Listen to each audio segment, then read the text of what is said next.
Hi, everyone. Welcome to the playoff stream, except first we have a one-string roll-off to determine the last playoff combatant. Will it be Maria DiFrancesco and AJ Stockton or Heather Twombly and Austin Barnes? Paul, may you start this off? Sure. Maybe finish it too, but whatever. Heather Twombly rolls down the 6. It's the 9 of the 10. One-string match. Division 1 battle for the 8th spot. Maria DiFrancesco, the Christy Hapworth Special in Maine. Candlepin Bowling Network on YouTube in high definition. This is the playoff stream. Welcome aboard. We'll have the full playoff run. 16 teams, 8 from each division. Top 4 stay in the same division. The other 4 go across the other side to Division 2. From Division 1 and flip-flop from Division 2 to Division 1. Heather, same spot for an 8. DiFrancesco and Stockton have the early lead. If we tie after one string, they do a 5-box roll-off each until somebody wins. We joked one ball on the third string. Maria, nice 10 on the rebound. 10-8, 2-pin lead. And if you're new to Candlepin Bowling, it's roll 3 balls, play the wood where it falls, strikes are rare, it's a game of spares. Welcome to how we roll in Northeast North America. This is possible because Heather Twombly and Austin Barnes had a bye the last match. You get 2 points to the win automatically. And Maria DiFrancesco and AJ Stockton fell short in their last match. And here we are on the one-string play-in game for 8th. Heather, beautiful ball, crossover 9. It's the queen for the ladies. If there's a king for the men, there's got to be a queen for the ladies. Or as Greg would say, making fun of me, it's a king, there's a queen. Yes. 3-9, 7-10. Sound like a Pokemon all of a sudden. Anyway, one string per bowler. Heather missed that chance. In this mixed doubles international tournament. She bowled great New England knockout, 85% handicap tournament. Mixed international doubles. It's mid, but it's not. DiFrancesco trying to pick it apart somehow. Oh, look at this. Wow, she got it. Spare. Nico highlight reel.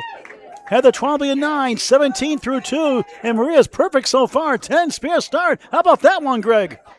She's scary good, as it's been said. Blue line. A great attitude she has, too. Next Madison Riva for that one. I'm just going to beat that anecdote into the ground at this point. The playoffs underway. The play-in first. 60... Well, for more free bowling, yay. Welcome to the show. Yay, bowling! Diamond right. Sorry, it's playoffs. We're excited. Our bad. Headpin accuracy is noted by yellow for headpin hits and red for headpin splits. I never get excited. DiFrancesco steals 8. 1 of the 3, generous lead. 28 through 2. 11-pin lead out of the gate. Twombly denied. 5 middle, 6 right. Pick your favorite pin. Wanted to play on the wood. So again, there was a tie for the final playoff qualifying spot, which by rule is a one-string showdown. Another one. Splits the uprights back-to-back. Perfection continues. 38 the ball through 3. Heather into the field goal. Patch could use her. 25 through 3 on Candlepin Bowling Network. The ESPN of Candlepin Bowling is Candlepin Bowling Network. Now with 6,450 subscribers, over 3,000 semi-pro to pro videos. Something for everyone. Free and high definition on YouTube. Candlepin Bowling Network. Like and share the video. Like and follow us on Facebook as well. Candlepin Bowling Network for all class of bowlers all the time, everywhere. And we know everywhere. Everywhere. Twombly, beautiful ball for strike 9. 10 pins holds on for dear life. In other words, not a strike, but a good hit. Very underrated bowler, Heather Twombly, out of Academy Lanes, Pub 125, Haverhill, Mass. Maria sends a quarter Worcester. Youch. At least put a lemon drop, Maria. Come on. Well, we're getting some crowd reactions as well. We can hear that. 11 beats a 10, up 14, 39-25. Heather for spare. Taps it down with the wood on the board. 35 and the ball through 4. Can cut it to single digits. 5 blocks at a time, switching every 5 boxes each side of the lane. DiFrancesco right down the heart of the lion. Trying to get 3, move on. The trickiness of Candlepin in a nutshell. Hit your object, you don't get them all. I'm Greg Gouillart, that's Paul Grant, but as long as you know these bowlers' names, we're happy. Maria, nice. Well, I got the object pin, did a job, but only got 7, 46 through 4. The lead is 11, minus the fill from Heather Twombly. So good to see you. Everyone pile in. Yes, this is the playoff stream. Welcome, welcome, welcome, even though the bracket has not officially begun yet. Walter Reed, thanks for Eva Shattuck. Hello. Renee Skinner, Wayne Petty from Michigan watching. Susan again, hello. Case McCool watching. Growling as always. David Gowans watching from Oshawa, Ontario, Canada. Mr. 5-pin. There's going to be 7.5. Can the 10 go? Will not. Come on. 7, 8, 10. Would a slight chance for a potential spare. 42 through 4. Down just 4. DiFrancesco powers 9. The queen is the 5. Heather with the wood. Missed everything in the channel. Win or go home. Well, you don't have to leave immediately. Certainly we're not. Don't let the wood stick its tongue out at you. We're for another spare. Hit it barely. She got it. Smile on her face. 56 half plus 1. 3 spares and 4. Hey, look at this. Oh, turns around with a 7. Denied. The 10 for a 9. 51 half. Down 5 in the ball. Question of a pin, but that could make a big difference later. Nation Shade watching from Ohio, where it's high in the middle, round to the outside. Madison River rooting for Maria. Surprised Madison's not here in this tournament. Great bowler, year in, year out. Here's Austin Barnes. He's competed in it before. They had to win the last 2 matches to get help, and they did. A 6-pack, check his ID. AJ Stott, that quirky left-handed windup. Bowling great this weekend. Got the 8th seed most of the day. Fighting for a playoff position here in the play-in match. 1 of the 10, Wood hanging around. Barnes in between. Got everything but the 1 after all. Very much a battle of Massachusetts at the moment. AJ connects, spare to start. They got 2 spares to none in their favor. You are watching from 1710 Sports Center, Augusta, Maine here, the mixed international doubles. And Slice Pizza and Wings, home of the baked potato skins. Austin Barnes a 10. 61-56. Barnes team has actually it's 56. Hold on. Yep, 61-56 or 5, but they're down 2 spares. Barnes sings the pocket. 8, 5 middle, the king for the men. 8 left, queen for the ladies is the 5. Stockton on the spare. Lane 5 of 20. Off to the right, trying to get help. Gets 8 generously for him. 18 through 1. They take the lead, plus a ball. Barnes for a spare. Yes! 10 spare start. Making that 2-pinner look easy. Out of Academy Lanes, Pub 125, Havermass. Great job the DeBarros since 1963. Finley on from the get-go. Stockton denied. Here comes the wood. No. From Ryan Family Amusements, Millicent, AJ's case, Ryan's. As it's always been known, but they might steer more into that moniker going forward. AJ gets the 10, 28 through 2 on Candlepin Bowling Network. Next Saturday, it's time to roll away at high-flying roll-away lanes in Ware, Massachusetts, 10 a.m. and 4 p.m. Register Candlepins number 4, Cancer.com. Candlepins number 4, Cancer.com. With 9s or 10s, spares or strikes, you'll get big scores, big time at high-flying roll-away lanes in Ware, Mass. Next Saturday, 10 a.m. and 4 p.m. Live coverage on YouTube on Candlepin Bowling Network. To bowl, Candlepins number 4, Cancer.com. If you dare, bowl both shifts. Only 3 for Barnes in the spare, 23 through 2. Stockton pushing 6. 1, 2, 4, the sleep with a 9. Wood behind to maybe help that 9. Welcome to our wider audience. We do a lot of local bowling PSAs as well. Great to see you all either way. Austin, good try. Won't quite get to the 2-5. You wouldn't all fit here at 1-7-10. Great to have you all here. Stockton for a spare. Just missed number 1. The wood collided before going to the 9. Yeah. Hope he has collision insurance. Affleck. Barnes gets the 10. 3-3-3, 33 through 3. 3's a wild. 1 string play and match.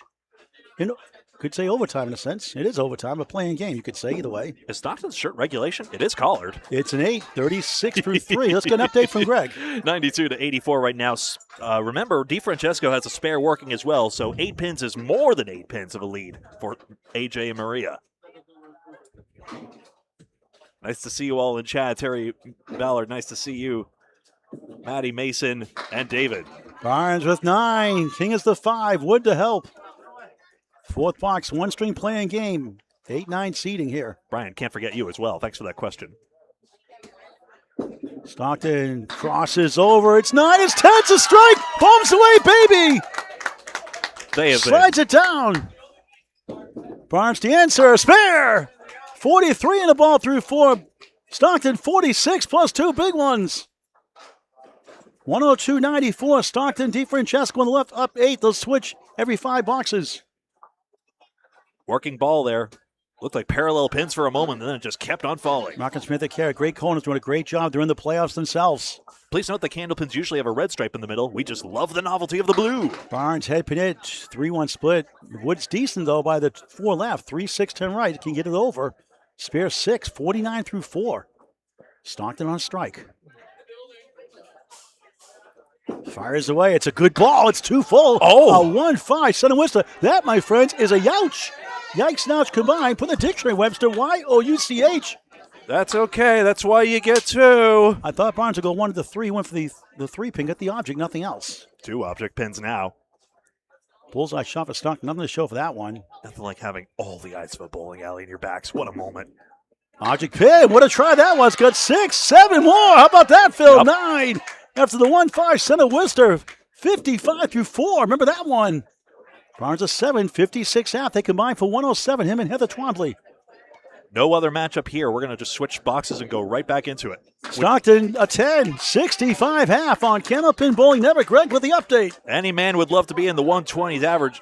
AJ Stockton ahead of that with a 65 half. He and she now ahead. DiFrancesco now with a 60 half possibility. And they're 14 plus a ball. Naturally, we switch lanes here every 5 boxes. DiFrancesco now 56 and a ball. You see the partnership totals at the top there. They're up by 14 pins and this fill. 1-string roll-off. We tied for the final position here, so all the playoff matches we 1-string as well, so expect action just as gripping. DiFrancesco 2-2 split for a 6 fill. Twombly strike! Down goes the 5. Very good bowler on Academy Lanes, Pub 125, Haverhill, Mass. I'd say, hey, what do you say? But then I'm stepping on another Mass Natives catchphrase. Sorry, John Forsland. Oohs and ahs in the crowd. DiFrancesco must pull that one off. 62 half for her. Again, a solid second ball from her as she gets the 10. 72 through 6. Good for her. Take a look here again. Drywall Concepts on Heather Twombly's back. The men's world's team, number 1 in the left division. We had 2 divisions in this one, 2 round robins to get us to this point. There was a tie for 8th in this one. Teams will crisscross applesauce in this one, so top of Division 1 plays the 8th seed from Division 2, etc. Twombly's team now 20 minus the strike fill here. How big is a double? Let's see. She's already doubled once on her lanes here. This time, the pin action leaves the whole back row. Picket fence. 7, 8, 9, 10 left to right. Brutal, but wood to help maybe. It's interesting. Pretty interesting. Mind made up already, I think. Where would you go? She plays high on the wood, turning it and hitting the 7. Excellent try. Gets again, a good upgrade on the strike fill like we've seen. Cuts to 11 in the match, and will gain in the box. We'll cut the single digits after all that. We're 7, 79 through 7. Nope, 9 box there. Good integrity. A ball in the gutter stays in the gutter, I'm afraid. 9 box. When in doubt, don't call it anyway. 79 through 7. That's the spirit of sportsmanship seen here. Lead is down to 9. Maria's team trying to hang on with AJ Stockton. 144, 135. No marks on the board. DiFrancesco off to the side here, 5 pins. 1 string to decide who will be the last playoff participant. Remember, AJ Stockton was in a similar match during a pro series at Webster Timber Lanes. Now, time flies. That was ages ago. 189, the W, the wiggle. It was the 3-man random draw.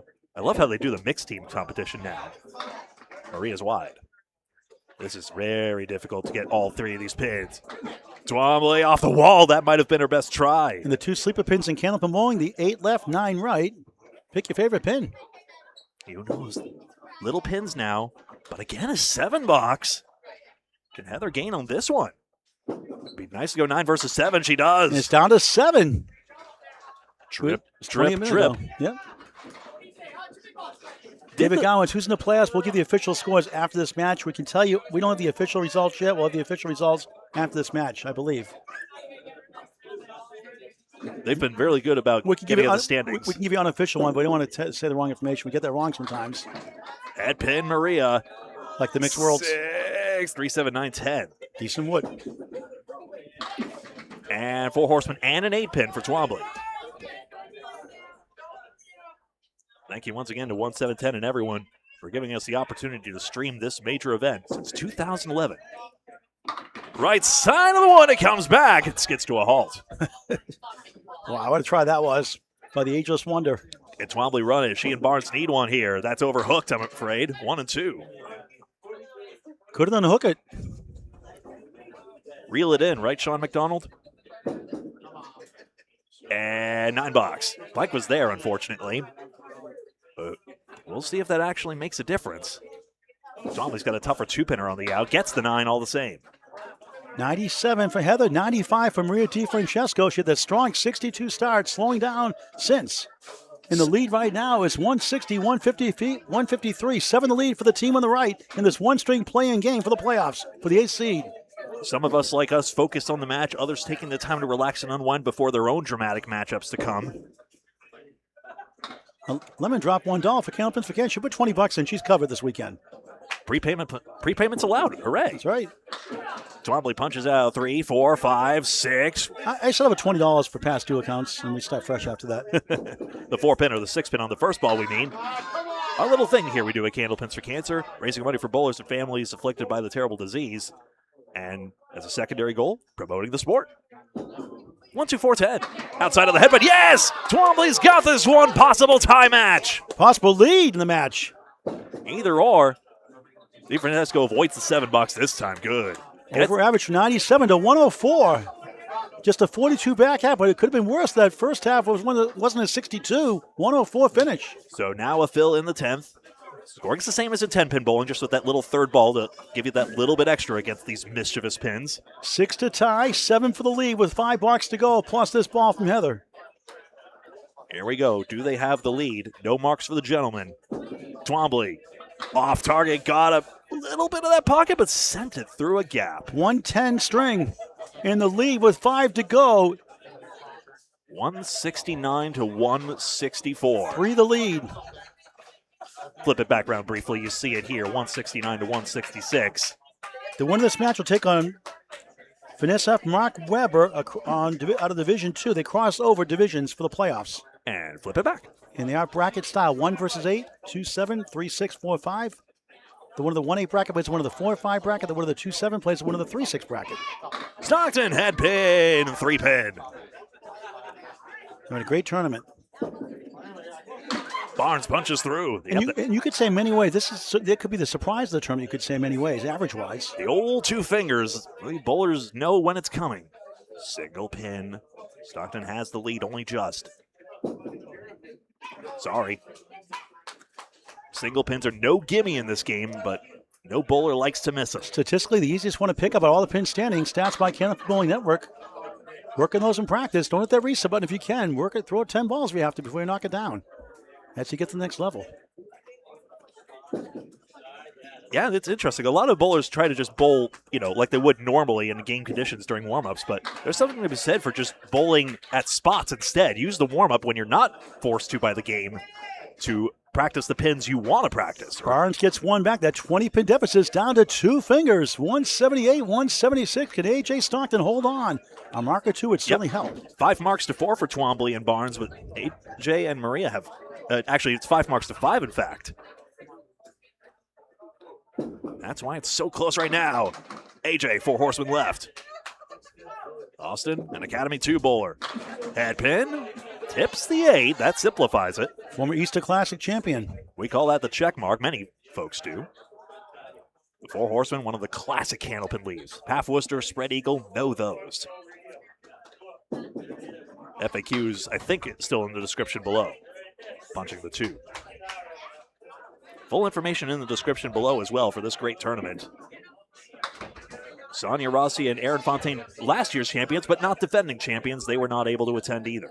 Face with Craig Holbrook. He just needed to win last string. They lost a tough one. They were eliminated, the 2-time champions. Oh, well, time to let someone else have a turn. They finished 9th. An 8-box for Stockton. Can Barnes gain? If it's a 10, he ties. He got it! Tie ball game. Dead heat. Here we go again. Fasten your seatbelts. 186 square. 3 to go. No marks on the board from 1710 Augusta, Maine Sports Center and Sliced Pizza and Wings. So about those tiebreaker protocols. Yo, dog, I heard you like tiebreaker, so we're going to tiebreak your tiebreaker. 3 boxes remaining.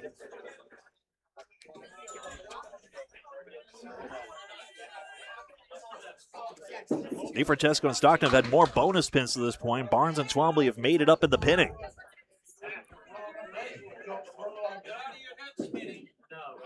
Barnes punches out. Oh, got the break. 8 pins dropped. 51% versus 20% advantage for Barnes. Stats by Candlepin Bowling Network to pick this up. I'm looking forward to seeing the Micah Imparato new stats. He's vacuuming up data in a hurry. 1, 8, and 10 remains. Barnes. Got it! Takes advantage. And with 2 to go, Barnes and Twombly look favored for the final playoff spot. Stockton and DiFrancesco resilient all weekend long, though, Greg. These sticks important. The 110 seems the most gettable to me. Yanked it, unfortunately. Oh, it's the same 9. Interesting. Barnes and Twombly have a 1-pin lead plus the extra session. Final 2 boxes plus the bonus from Barnes. Little spills along the way. Sometimes it averages out. Can AJ respond? Maria did her part 104. Heather did her part 110.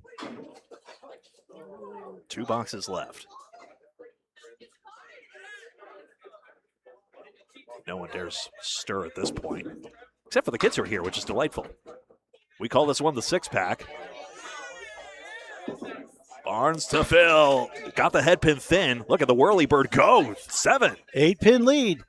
7, 8, 10 left to right at Sea of Wood. AJ needs to make one of these. He was talking with Heather during that downtime there. Stockton must mark the 10th now or they're eliminated. They had 8th most of the day. They could not hang on. Let's see. Left side of the wood, sorry. 7 does not go as the 10 does somehow. That gives Stockton and DiFrancesco hope still. Just no ball deflection into the 7. How big is this shot from Stockton? Got to get a couple here. Try to, at least. Yeah, keeping it within 8 is important here. Headpin flutters away. Yes. Again, still a chance for Barnes to lose pins on the next. He loses none here, though. And with 1 box to go, it's a 10-pin lead. Stockton must strike. Might need a big 20. 213 to 203 is confirmed. If we tie, it's a 5 box for each of the bowlers in double overtime. It doesn't mean AJ needs a 20 box, although a Barnes 10 box would force that. Right. You got to be on your pins all the way to see yourself through. Perhaps the biggest box of AJ's career. Including that pinning has gotten us to this point. Head pin, uh-oh, 3, 7, 8, 10. At a time like this, what seems decent? Barnes strikes! And that must be it, surely. Twombly and Barnes likely advancing. Clutch. I like to see this shot go. Anyway, it does. A great shot by Stockton in response, but surely Heather Twombly and Austin Barnes advance. An epic duel to start the playoffs. But hold on, if Austin throws 2 balls in the channel and AJ gets a strike, we have overtime. What are the Vegas odds in that one? I fail to see the lie. Let's see. Can we put a blindfold on Austin? Make it more interesting? All right, 10 Phil. Here we go. That does it anyway. There we go. Keep mixing. Keep mixing. How about another one? Oh, Heather showed us the double at least. We're all good there. But give it up for AJ Stockton and Maria DiFrancesco. They couldn't hold on to the 8th and final spot. AJ Stockton, Heather Twombly in the playoffs. What fun. The Phil's 10. 123 for Barnes. Fantastic fun, DiFrancesco and Stockton. An excellent showing. But Heather Twombly and Austin Barnes get it done. Crowd gets a nice round of applause. What a battle that was. Keep it here. The playoffs are here. Now, we don't know how long the delay will be because they may have to enter that into the computer and a whole host of things. We're just going to keep it live here. At least you're here. You're in the right place. We'll keep you apprised. And as soon as the bowling is ready here, we'll have it for you. Here at 1710 Sports Center, Augusta, Maine. Keep it tuned here, and we will be right back.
warm-up balls in progress right now, so none of this is actual live bowling here. How about that match, though? 233 to 218. But as you see, JT Lyonnaise and Peggy Donnelly have taken to lane 5 versus Chris Merrill and Melissa Sinton, so surely a 1 versus 8 matchup in front of us here. We'll go back to 0. It'll be a 1-string matchup. Warm-up's taking place now. Not sure for how long, but as soon as they are set, we will be 2. It may just be a few balls. We'll just see what the bowler's preference is. Be right back.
The 1-minute signal has been given here. We're still in warm-ups, but not for too much longer.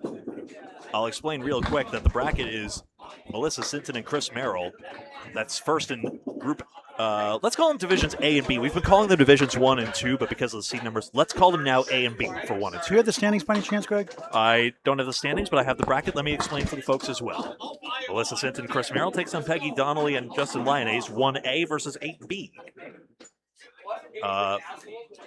Tasha Murray, Corey Smith versus Sonja Johnson, Kyle McCarthy, 4A versus 5B.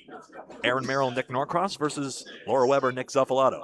Amanda Carroll versus and Josh Daly versus Megan Harlow and Matt Nichols, who did make it through after all. Vanessa Huff, Mark Weber, 1B versus Heather Twombly, Austin Barnes, the survivor we saw, 8A. Katie Bowie versus JB Gauthier, 4B. Bowie and Gauthier, excuse me, versus Jenna Ward, Corrado Pani. Shannon Scribner and Troy Fournier take on the Carriers, Mark and Samantha. Dee Bisbee, Will Merrow take on Bobby Joe Chase and Mark Smith. I'm not sure I'm at liberty to post the bracket here. It's a little difficult to read here, and I don't want to drop whoever it is in it. Round of 16, one matchup per lane, simple as that. One string per bowler, and we start with Melissa Sinton.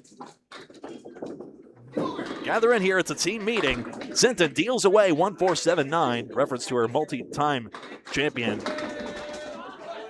Can-Am team. That's the women's Worlds that takes place shortly on the heels of men's Worlds. Lower Sackville Super Bowl. Maggie Donnelly. She and Lyonnaise with team The Window Source on their backs for mixed worlds. 1-4, doesn't take the 7-9. Sinton and Merrill, to my understanding, were they undefeated the whole way? They lost the last match. Oh! But, I asked, and they said it's good to lose. No! It's good to lose one because it's like Daly and Carroll in the mixed international team are the lost one. It's good to lose, they say, once in a while. I was about to say the same thing. It builds character, doesn't it? Yep. And again, if you're just watching the playoffs now, hi, welcome to Candlepin Bowling. You've tuned in at a great time if you're new to the game, rather. 3 balls, wood is live, not dead, where it falls. 1-8 matchup here. One string format. No points, just total pinfall for the rights to the second round of the playoffs. 8 from each division of 17 make the playoffs.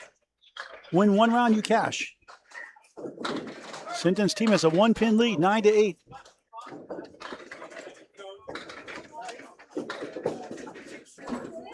Head pin hit. 3-1. 3-1-1 split collapses to 2-1. Sinton splits. Splits are inevitable for just about anyone, even the best like here. So the averages should be relative. So what I would do is I would report who had the best averages or second best. I would not say the actual averages because everyone's entered a 0. But for example, is this? What's the latest printout? The page just got a bit jumbled somehow. No worries, no rush. Into the wood goes Sinton, trying her best here. 1, 3, 5, and 8. The wood might contain it for Donnelly. Round of 16 matchups, single elimination, simple as that. Missed the wood altogether. Obviously, with the curvature of her ball, she's hoping for it to break, so it's a much more minor error than it appears on the lane. Melissa takes a 9, wearing the JD Seamless Gutter Balls shirt on her back. Just have these 2 sheets here. That'll do. 1, 3, and 5. For the 7 box. So what I can do is I'll post, unless Nico can hear the sound of my voice, no worries either way. I will post the standings for you folks on Candlepin Bowling Network. Never mind the few annotations on here, and we'll have that for you soon. 3 and 9. Sinton is wood oscillating back and forth. That's not good. Trying to make those double pins on their own really difficult. So yes, indeed, men's internationals will be the first week of November. And then Lower Sackville Super Bowls, women's Can-Am will be right after that. Many people consider that as major as the ladies internationals, even if it is just a house tournament.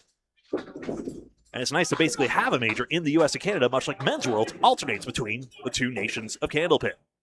Maggie Donnelly, the quarter Worcester. It's such a mystery how that happens. Yeah, we know, ball and pins can pass through the gap, but still, it baffles us every time. Indeed, just the back pin out. I got the other pages here. Curling in is Donnelly, 4-5. So not a flashy start here. Looking for some spares, obviously, but notice how Sinton gets that 10 box and is building the foundation here. Donnelly will need a response here, as I meant to put an X here. X means 10, sometimes used on the Canadian horizontal score sheets. Depends on what province, I think. I wonder if it breaks down by, do you put X for 10? Does it depend on what province you're in? Do you use that diagonal descender, if you know what I mean, when you mark spares or strikes? 8 box and already 5 pins picked up just on the pinning alone. That's the real workmanlike effort of this game. Sure, 1-7-10 has had some wonderful pin action here. Hey, Rob, I have to ask a tough question. 8 lemon drops? All right, good. Take care of yourself. Just wide of the head pin. Oh, got bumped out anyway. That's a split no head pin. Marker with the striped or darker red here. See the hammers going. Someone has a 5 split start to the half. Now that's peak tough bowling right there. Still got a 62 half anyway. Wonder who that was even. Oh, it's Tasha Murray with that 62 all split half. Chad Fournier, great to see you on the stream. Split here. Peggy. Wood moved over. You know, with the wood containing the 6, it's possible a shot's wired. Melissa's is wired. That's all down. Even that one in the corner there. Give her the 2 points to Horschel. Give her 12 plus a ball. Like clockwork. 38 in a ball through 4. Make it a rule, please, ICBA. What do you say? Paul will put himself on every ICBA committee to make this happen. He's a driven man.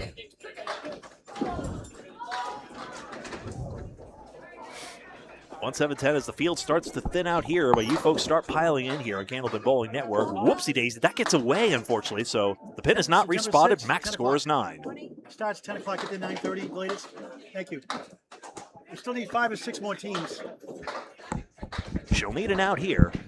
Mixed Worlds, of course, takes place last weekend of June, if I'm not misspeaking. Nice out there, so 9 by rule because that one pin is irrevocably lost. Peggy said she's retiring from tournaments after today. She's bowling regular stuff and not regular tournaments. She said her shoulder's been bothering her, so she's doing well. She's had a good career. Nice lady on and off the lanes, classy. Feel free to pull a Dean Sullivan and make an occasional exception, but nonetheless, it's not a cult. You can leave whenever you want, and great to see her at all these tournaments. Former Candlepins For Cancer top 5 live show star. Sinton on a spare. 6, 7, 10. 10 plus the value of the next ball, like you'd expect. 17 makes 45. So now the score's starting to explode here in this 1 versus 8 matchup. Still a lot of stories wherever we may go.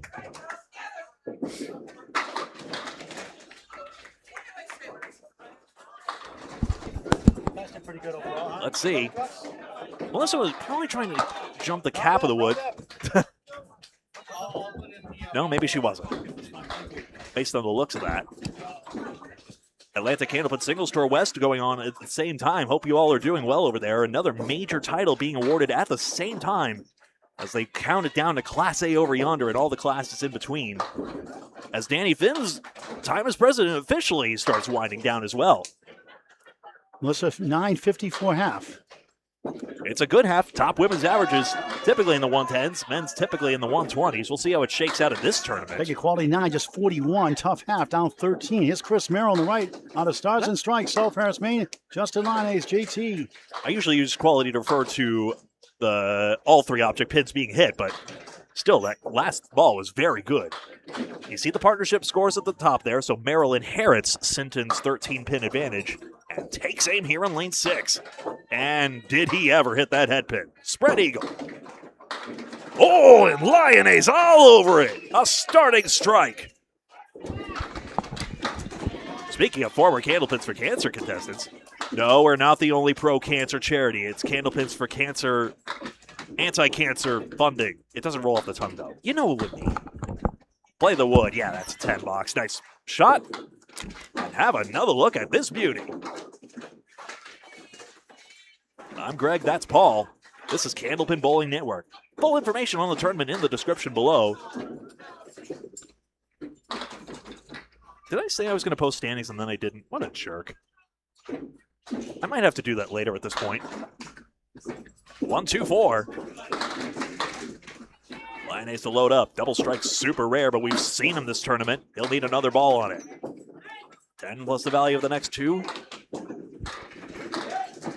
Again, like in all 10-pin games. Merrill just wide. Whoa! Wood escapes the plate there. That recessed plate that usually contains everything. Chris Merrill, of course, that's a 3-fill, I'm sorry to say. Missed opportunity. And Kai Hunt is now going to run out there at the speed of light to prevent another viral moment of Chris Merrill having a rollback strike, just like he did at the Easter Classic of 2025. That's the way, like the internet does, they latched onto a meme, and when Steve Kelly referred to it on 3 Balls Spare on YouTube, the internet comment went nuts. Oh yeah, the Easter Classic of 2025. I couldn't have missed it for the world. I mean, unironically, you shouldn't. It is a real thing. And lead lanes will rise again one day. I'm not certain, but I'm confident. Head pin for 7. A 20-game tournament there. This is effectively the 18th now for these bowlers across this weekend. The Easter Classic, the 20 strings is rolled in one day.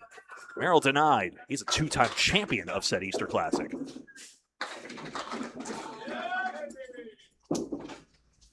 Is getting increasingly stronger. Won a 10-stringer at Boutwells in the recent past. Needs an out here. Merrill, the front 3 10 boxes. On ne sait jamais. Yeah, that's about right, my boy. We never know how these pins go. We can tell you why the head pin didn't go down. The rest you're on your own. Half mark gain for Merrill. An average spare fill about 6.5. I love the welcome screen. You can kind of see it over lane 7, how the 1710 logo, the orange X, and our logo is there on the screen. Strike for Merrill. All the pins knocked down, this time in 1. And now then, oh no. Oh dear me, that 4-pin fell down early. And if that's so, he has to take it over. Wait a second. Did the ball go down? Yeah, the 4-pin fell before he made contact with it. He's in his right to go as soon as the pin setter cycles, but that is a very clear ICBA rule. If the pin falls before the ball arrives on the first ball, you have to do it over. What a cruel break, because we knew those would all go. This time he may pause an extra second to see if the 4-pin comes set. If it happens on balls 2 or 3, you get credit for the spare or 10, if, say, you get them all down in that case. Can't replicate his effort, and this time he'll start box 4 with a 5-drop. I have never, ever seen that happen. We've seen a pin setter table come down on Matt Nichols before, but I've never seen the premature drop cost a strike like that, even though it's been a rule that probably is as old as Candlepin itself, as it nears its 150th birthday. A 9-box. The winner of this match takes in the 4-5 bracket winner. It would be Tasha Murray, Corey Smith, or Sonja Johnson, Kyle McCarthy on that other crossover match. Uh-oh, we might have all the Canadians in one match here. We'll guarantee a semifinalist. A double strike from Merrill. Catapults them further ahead. Lyonnaise leaves a 6-pack. Chris Merrill, part of Mixed World's second-place team, JD's Seamless Gutter Balls. That's Jason Doucette, of course. And not Double Guns Doucette here in the United States. 10-box for Lyonnaise. And here's Merrill getting it done once more.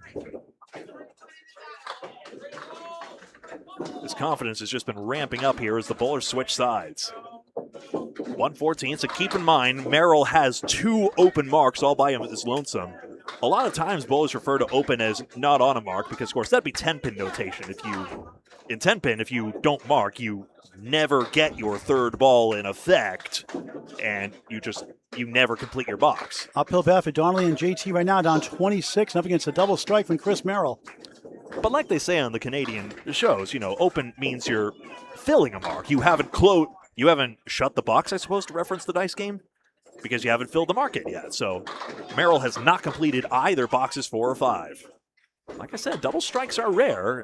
I swear the strikes are rare, but we've seen 3 already.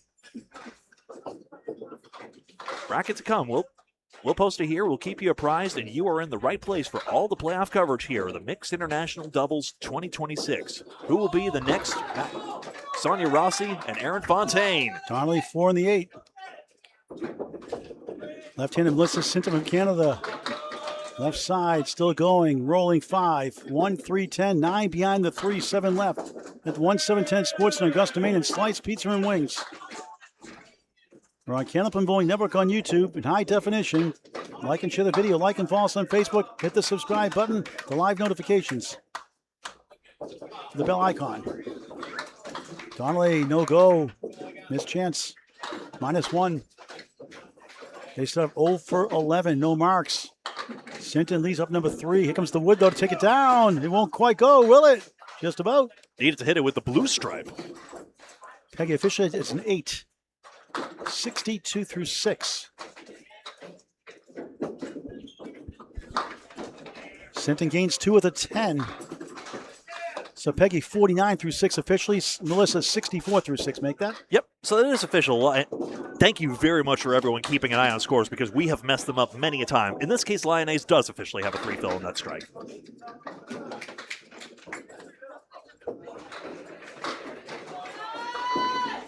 $129,000 paid out to Candlepin families. Candlepins number 4, Cancer.com to donate via Venmo, or you can send a check. The address on the website at Candlepins4Cancer.com. Information to send a check. Candlepins number 4, Cancer.com, a 501c3 charity. Greg. Jaden Murray and Smith are up 10 pins right now over Johnson and McCarthy. Good question. Speaking of that, lemon drop for Peggy Donnelly, $1 for Candlepins for Cancer. 130,000 soon. Sooner. 4 pin or the 6 pin on the first ball is a lemon drop. Good second ball. Gone. Spare. Still can pay the $1. She put $10 in earlier. She's off the hook. 59 the ball through 7. Sinton, good try. Ball bounced away from the 7. Can Donnelly JT come back and pull it off? And Celeste Buckman put the $1 in the bucket right over there. Thank you. I'm not going up those stairs, so I don't have to. Celeste Buckman paying the $1 for Peggy Donnelly. Thank you. Melissa at 9, 73 through 7. 1 string opening round playoff. Win this round, you cash. We go from 16 to 8 to 4 to 2 to 1. So $2,000 for the winning team to split, I believe. Right. And have half from there for each team subsequent to that. 1,000 semifinalists, 500, 250. Yeah, must win this round to make the money. Donnelly on the left side of the 1. It's going to go for 6. 1, 3, 6, the 5, the queen behind the 1. 65 through 7. Another one decides to fall after. 2 more go. It's 9. Huge break. Could you cash in on number 1? 68 through 7. Could that be a bounce to give him back in the game? All currency U.S. dollars, by the way, in this tournament. Melissa has wood between that 1-5 and that 6-1 washout. Donnelly for a spare. Missed it. Great yoga moves, though. She's off a great shape. 1-5-10 for Sinton. The tournament's been held at 1-7-10 Sports Center since approximately 2011, or exactly. And that's a 9 for Donnelly. 77 through 8. Sinton matches the box at 9. 82 through 8. Based on how well photographed it is on 1-7-10 Sports Center, those photos are a riot on that Facebook page, by the way. I believe it's 18 plus any bonus balls in Chris Merrill's double strike fill next. The strike 10 boxes for each box have filled in already. The 30 pins are built in already. But yes, I believe 2011 was the first year of this tournament. Jaden Clark, Greg Marr from Canada watching. Hello, Cliff Walker from Maine. Hi, Gabe Walker also if you're there. Cliff Walker, another great owner of Stars. And No, it's Russ Neely Jr. thinking about. Sorry? And Jody Neely. Cliff Walker, good bowler. I am wrong for some reason.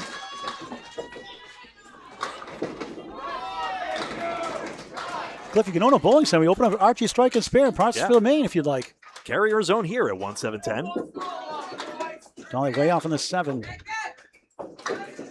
So sarcastic smile to that one. They got to get going here. Sinton trying to put it away early. I'm going to mention it at a time when it totally is very unlikely to matter anyway. If you lean on the ball return on the part that's touching over the line, then it's a foul. You cannot touch an apparatus that is beyond the foul line. Peggy trying to come back on that ball. Not quite. 1, 2, 4, the 8 behind the 2. Sinton head pin nothing else. 3, 6, 7, 8 left.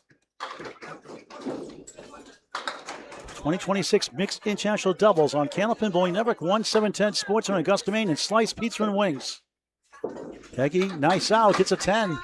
87 through 9.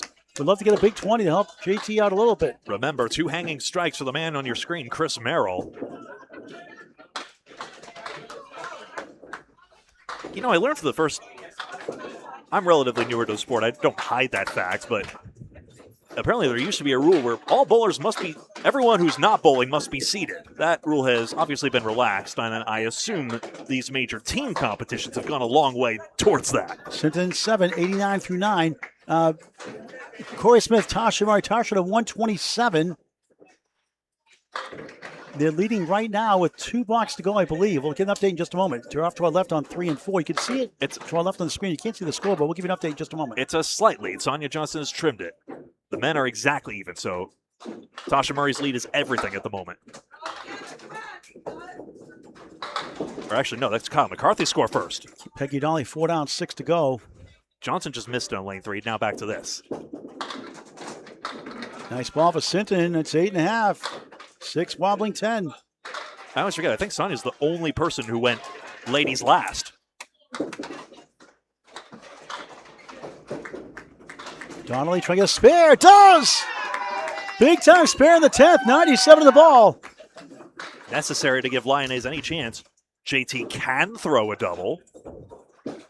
Sinton for spare. Yes! Matching spares. 99 in the ball in the 10th. Expecting a bowl or two on command is impolite, and yet the Pins are not exactly known for their kindness. JT's got some work to do. He's very competitive. He's in a lot of these tournaments. Always competes. That's how you get better, bowling with the best bowlers.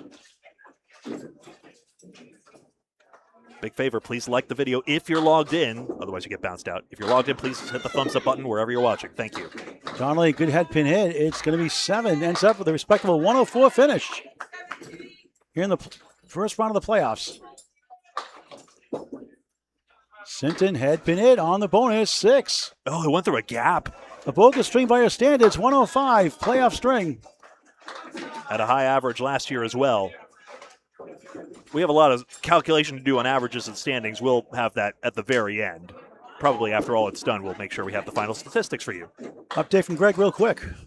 14 pins, but remember, Merrill now 2 strikes is going to grow that advantage. It could be as high as in the 30s. Line ace, tough split. No for triple, 9, that close. Massive fill. 59 through 4, 69 half plus this. JT trying to kick it over somehow, field goal. Sidewell could have worked. Merrill for a spare, bang! Spare on double strike. 79 half, 89 the ball through 6. The power of the double strike. JT and 9, 56 through 6. And it's Miracle Zone time now, down 34, plus the extra hit from Merrill. What makes Merrill's dominance even more amazing, he doesn't have perfect eyesight. He has adapted perfectly to this setback. And not like Corey Smith either, which he calls that leave the setback. Merrill 4-7-10. 96 through 6. JT could use it, gets it to stay alive. 66 in the ball through 7. No quitting this guy. Strike 3 to start the string. Merrill with the wood. 1 of the 2, almost. Not like the 2-2 split he made on one of our shorts during Mixed Worlds. And gets a 10. 10's Magic 106.7. Boston's FM station. David Allen Boucher. Threw it in the face of, me interrupting, sorry. David Allen Boucher, Bedtime Magic 106.7 FM. Threw it in the face of another good bowler, Brian Fuller Jr. David Allen Boucher now retired, I'm told. Oh. Station for decades. JT 3 in the fill. 69 through 7, time running out. Merrill 7-10 split. JT trying to kick it apart. No.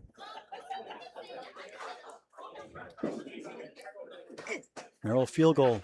Had to tip the wood. That's why he missed it, only barely. JT is 6. 75 through 8. Merrill gains the 9. 115 through 8. Any path at all? Is it impossible now?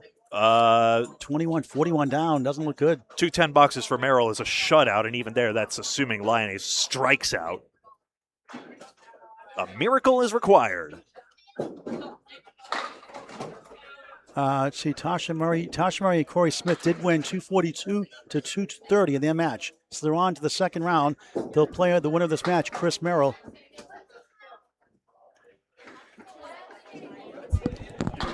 And the spare made for Merrill. Lyonnaise gets a 9. 84 through 9.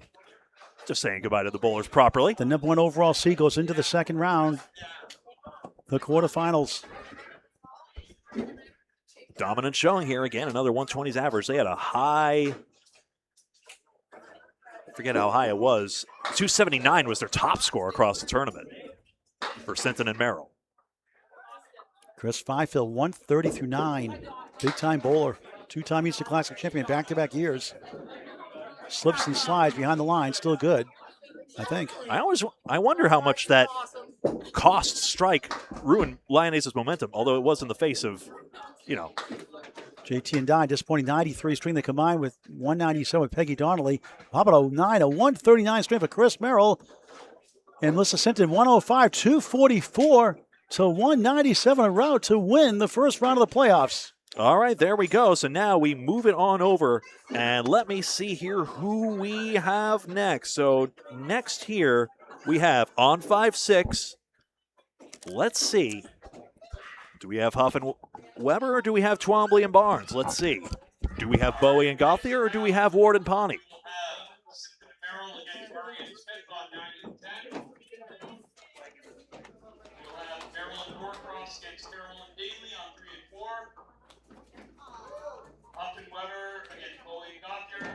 Huff, Weber, Bowie, Gauthier on ours.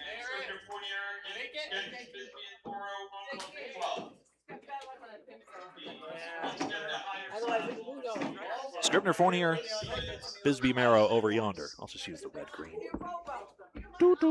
Round of 8 starting soon, the quarterfinals.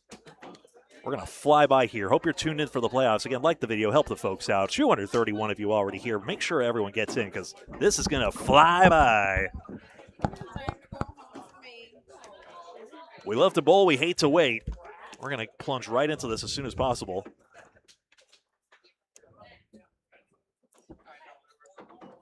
So Gauthier Jr., the 4th seed in Division II with a 22-12 record with Katie Bowe, who's been great all weekend.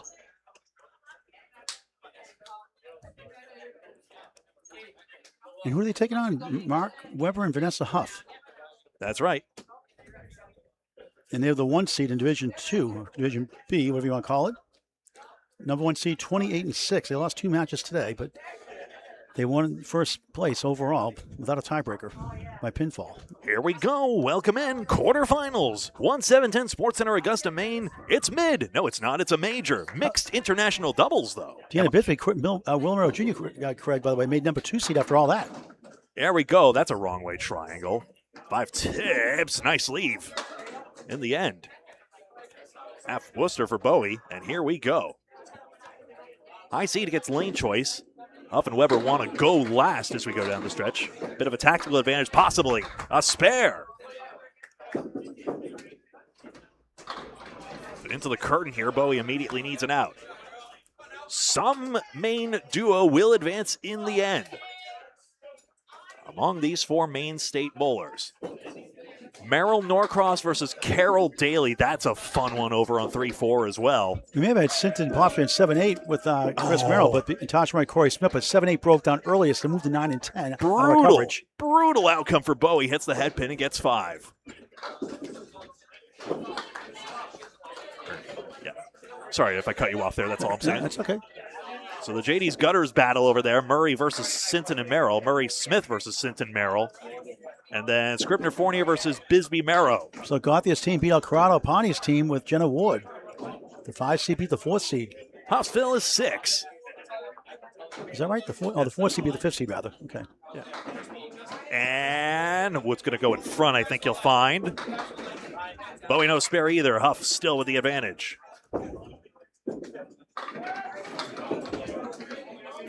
I'm never going to enjoy my cheesy garlic bread. The ace of play is too good. 10 bucks, 26 second through 2. half. Oh, yeah, there we go.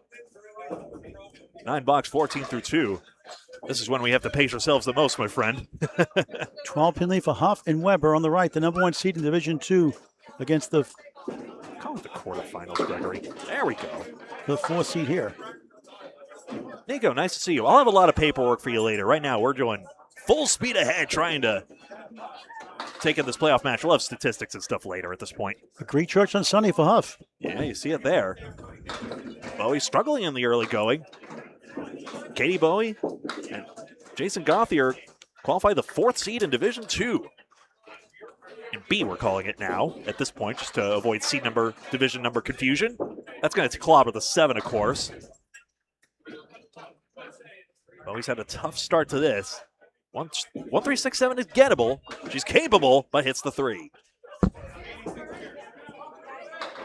I like that capital italicized font they got going on here. Very similar to Bisbee Marrow teams as well from the Patriot Paving Delta Brewing as well. That shirt. Huff pin perfect to the first three. That's how I term it. A perfect game in Candlepin will never truly happen with 300, only mathematically in theory. And so we just call it all the pins knocked down, 10 spare strikes. That's perfect enough. 245 for the men, 210 for the women, the official records. Huff head pin down the middle. Spread eagle +1. Bowie breaks a corner, a big chance. One string each. She does not want this to be her final 7 boxes. Good sticks. Now this 3-pinner. Basically a coin flip at this point. She's over-curled it. Consider a 17-match, although 16 matches for the bowlers, round robin. And already a playoff match before. Huff, a quality 9. Well, could have gotten that front pin, but hey, gains 1 pin all the same. The lack of 10s are starting to add up quick. 15-pin lead already. Spare 6, but 9 pins on pinning. Huff Power Sports. Runner-up in the mixed worlds before last. Team Holbrook, the current champions of that.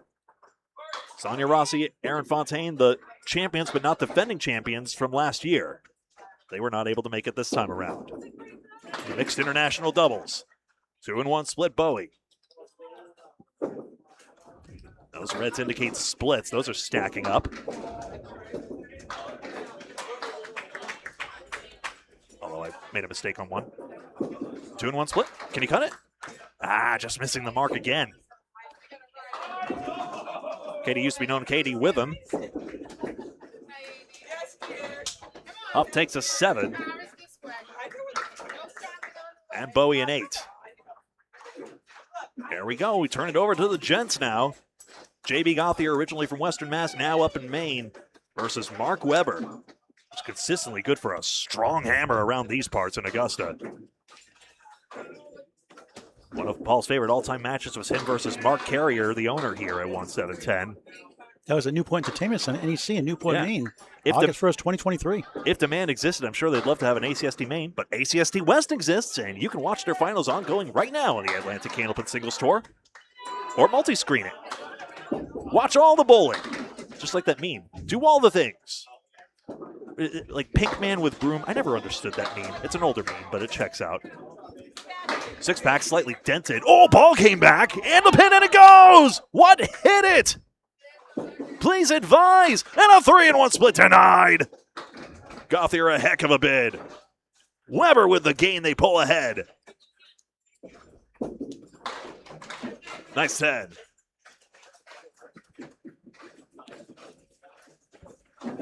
There you see it. And yeah, it's the ball that hits it first. Quite clearly, it was we see on the slow-mo. Again, Nico, we'll have it for you at the end here. I'm sure they'll figure it out. It takes a process. That's a head pin. Finally, the 2 gets down. Strange way to leave that setback. Still some sliding action in the pins. They are still lively.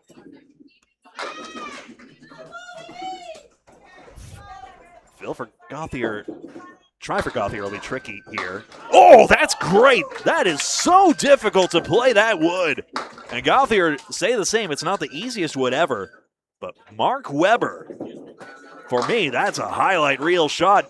A Nico highlight reel shot, may I say. This one just gets ripped. And you cannot play the wood in the gutter, a basic rule of candlepin bowling. Stayed on the lane. Weber on the front 2 marks. Team up 21, each with a spare. Here's marks. It's 9. Gauthier down the middle, devastating hit. My favorite fact about JB Gauthier is he's one of the example bowlers on the Nin Explains Candlepin Bowling video. That's on YouTube from the Nin Explains series. And, oh, they hit the curtain, though. Sorry, that's foul. No. He's just kidding. Yeah. I like his ironic sense of humor. But he hit the curtain first. That's why it's void. No curtain calling that for a spare. but not officially 45 through 3. And there we are. It's a 7-box, so it is a 2-pin pickup. So one. Sorry, I can't show you the replay.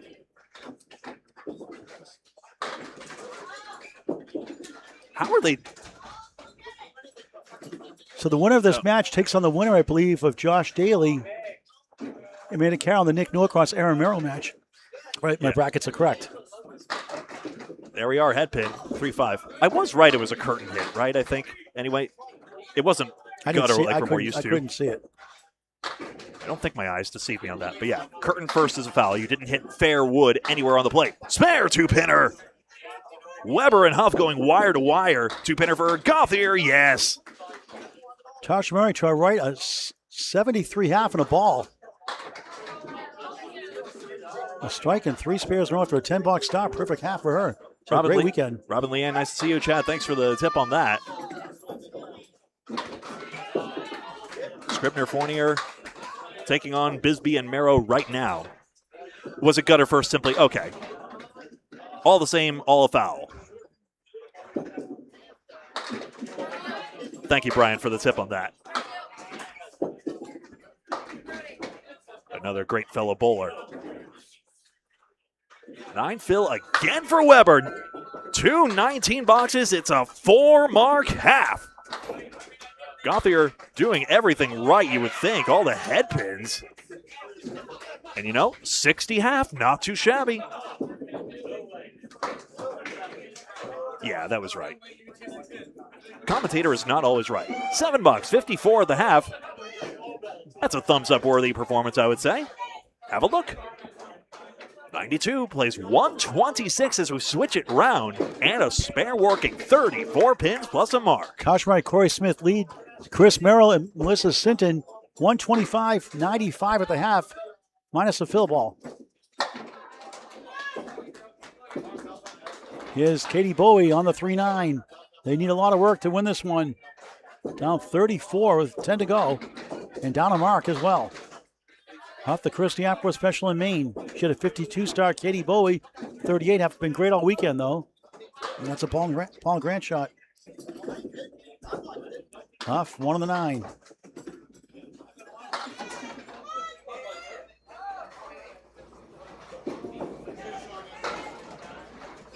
And that's a Youch, a 2. Terrible 2, 46. Been there, done that. There's a spare difference. Huff gets a 9 to gain 7 in that box alone, 61 through 6.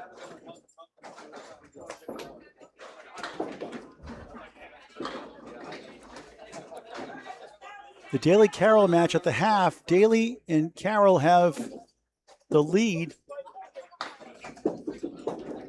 by about 25. Each of them marking each side against Norcross and Aaron Merrill. And that's the 4-7. Englewood makes it tougher. Katie Boyd trying to bounce back. We got the quarter Worcester of all things after that 2-box. Now the 1 on the 6. Off for a spare. Takes it down. 71 on the ball through 7. And a spare 6 to start. Bowie in 8, just 48 through 7 on Candlepin Bowling Network in the quarterfinals.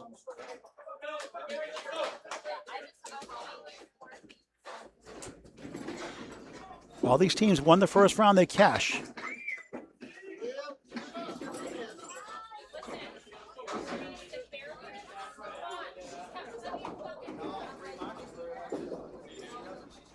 Boy, trying to get a spark for a team.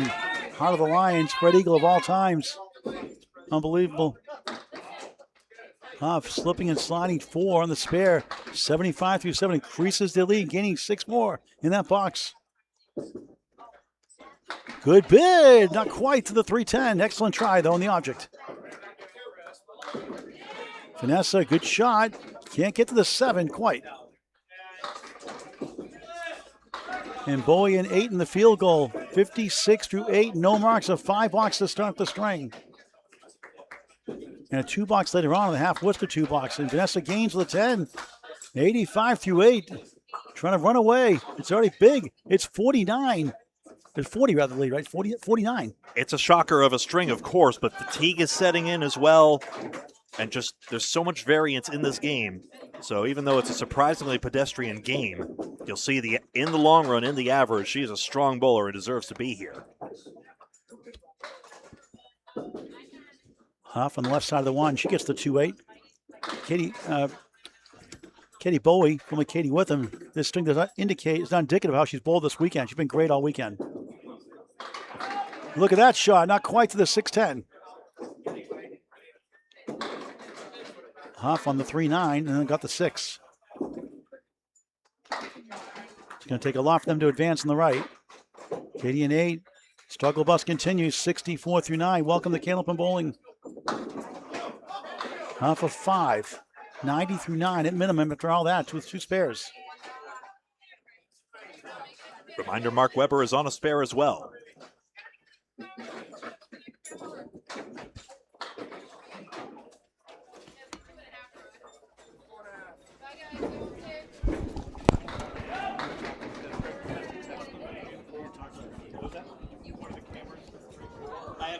Boy, a strike, good for her. There's no flash for 3-4, so I could put it right there.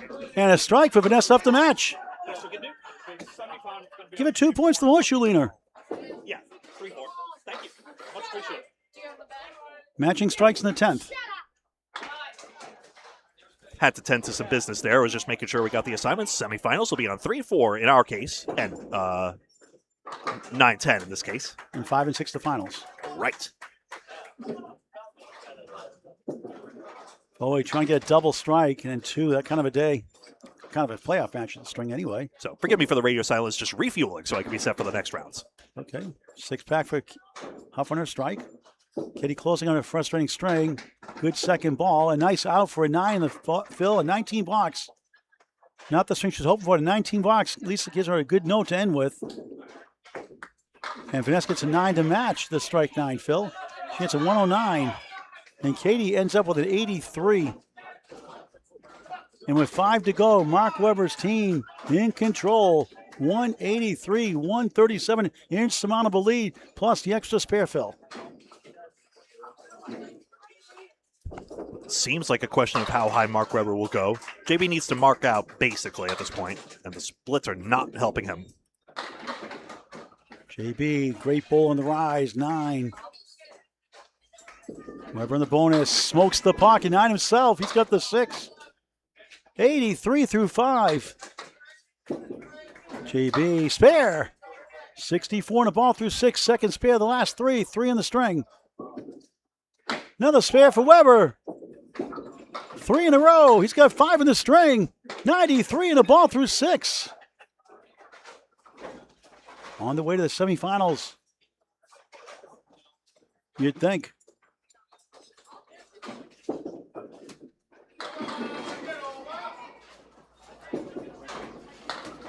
JB only 4 in the fill, 68 through 6.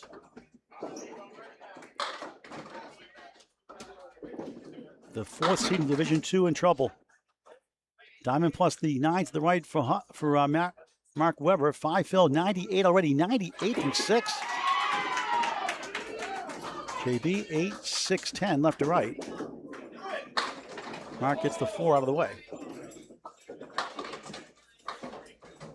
Semifinals are next on Candlepin Bowling Network. JB a 9, 77 through 7. A 7 for Webber. 5 over the Century Club. 3 blocks to go. 214 to 160. A rout by Webber and Huff. Vanessa Huff.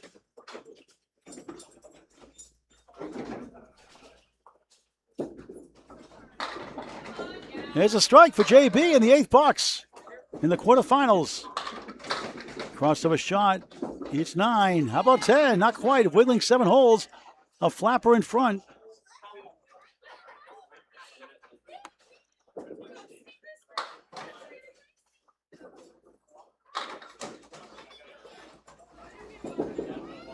Missed a chance. Didn't need it, really.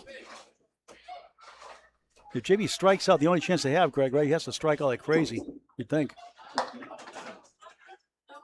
It would make up 60 pins. Yeah, strikeout makes it possible. limit case there. We'll see. Weapon no good, I think. They call it no good, so it is 9. If it's simultaneous, it's fair, but 114. many bowlers very averse to taking a foul call. Yep. Especially since we're pointing cameras at it, and admittedly, it adds scrutiny. Yeah, one in doubt, call no good anyway. It looked like he hit the ball on the channel first. So 114 through 8. 114 through 8, 87 plus 2 for JB. Needs to go strike city here. Good ball, but won't get it. 2-4 in the 9, and that should just about do it. Weber back with 6 parallel time like Dark Shadows.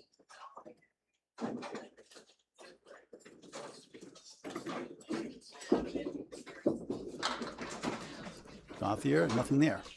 7 the strike, 94 through 8. And look at this, plays the wood far left. Couldn't quite get the 9-10. There goes the 9, the 10 holds. JB cleans it up for a Paul Grant special. Missed the second, make the third. Not a good time for that. 10, 104 through 9. Weber at 10, 124 through 9. Weber and Vanessa up on to the semifinals.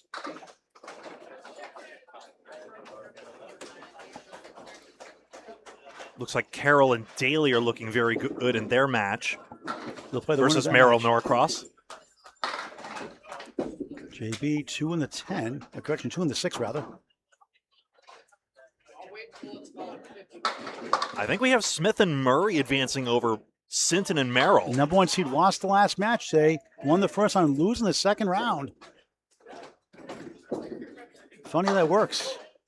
Invincible all weekend, all of a sudden lose 2 last 3, including the quarterfinals. I'm too far away to see Scribner Fournier versus Bisbee Merrow over there. Yes, Tasha Murray got a 143, and they advance the semifinals. The number 1 overall seed goes down. Well, after Tasha Murray had the second best performance to the best performance, like across the whole field at one time. Remember that against Carroll Daly? JB 10, 114, 133 string for Mark the Painter Weber with a 9. They win it 242 to 197 on to the semifinals. We'll get score updates in just a moment. You can see Nick Norcross to our left, not in the pin cam, but to our left in the red shirt, the left-hander, releasing that ball. You can see it, the pins there. 1, 2, 4, 8 behind the 2. Bonus coverage here before the semis. All one-string playoffs, including the finals, 1 string.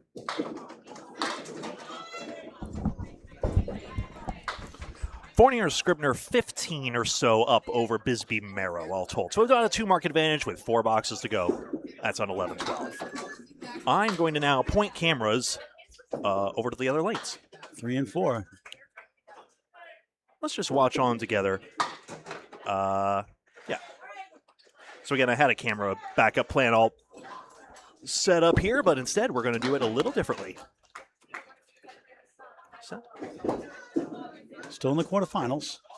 We're shifting over to 3 and 4. Let's get the math here. Let's see, 106, 68, 174, 188 for Daly and Carroll. Made it a 119, 105 Aaron Merrill. Nick Norcross 68, Josh Lay 69 through 6.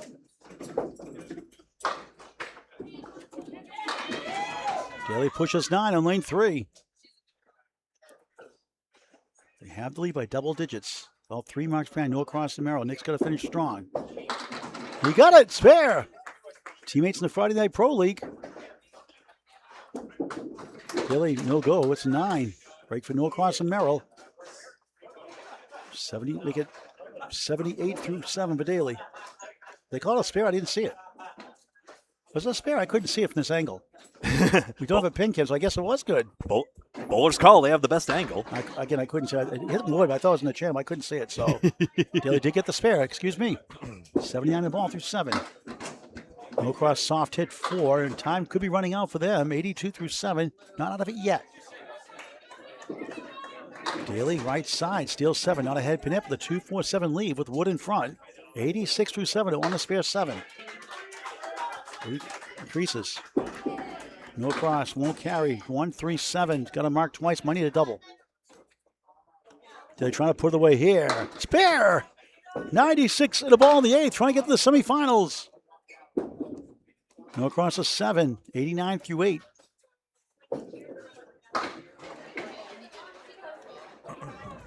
$205 to $195. Daly's up 10 plus the extra hit.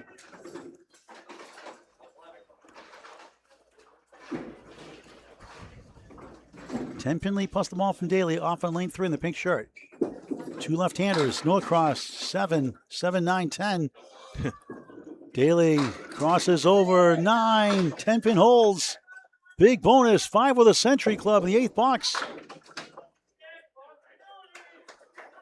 I'm just musing about like if there's a question as to the validity of an incident because Greg's camera angle is messy, bowlers shall be given the benefit of the doubt. No cross, no go. Daly, the dagger spare, 115 to the 9 plus. No cross to the wood, no go, 9, 98 through 9.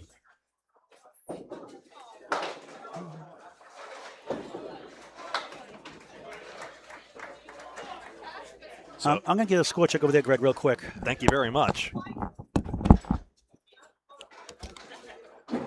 Peek in here. So again, we have this little funky camera angle here. I'm going to keep it this way. Actually, hold on. If I'm smart, duplicate.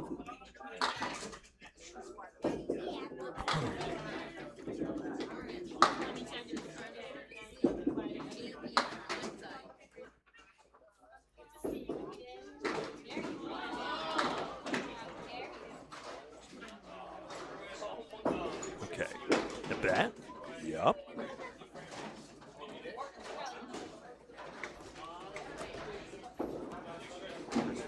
Paul seeking a score update here. We're just keeping it live here. We'll have more in just a moment.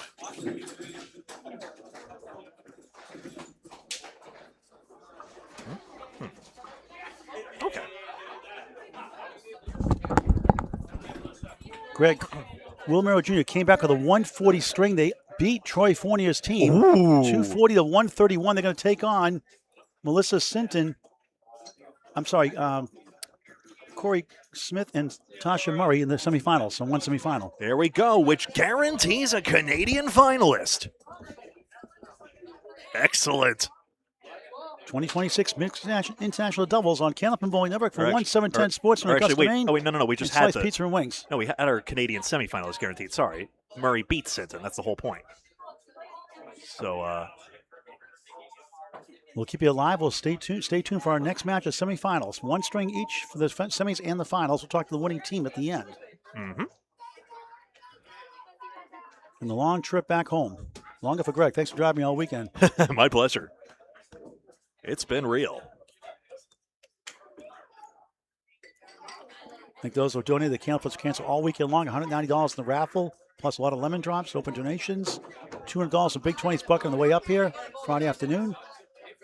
501c3 charity helping Candlepin families going through cancer treatments. Candlepins number 4, cancer.com, $129,000 paid up to Candlepin families going through cancer treatments. Do your part at Candlepins number 4, cancer.com. Oh. And check out the documentary, No Questions Asked. You can find the link on the website, touching documentary, No Questions Asked, at Candlepins number 4, cancer.com. Oh. Are you falling? And don't forget, next Saturday, it's high flying rollaway lanes, square mass 10 stringer, 9-pin style with 9s to 10 spares and strikes, 80% handicap, 10 strings, 10 a.m. and 4 p.m. shortly after. From rollaway lanes and square mass of the pins, fly high. To bowl, register Candlepins number 4, cancer.com, Candlepins for cancer.com. You're watching Candlepin Bowling Network. No, I do not want another potato skin. No, I don't want a cheesy nipple. That's shocking, Noel Edmonds, but anyway. And here we go. Vanessa Huff versus Dee Bisbee. Mark Weber versus Jason Gauthier Jr. in the Mixed International Doubles.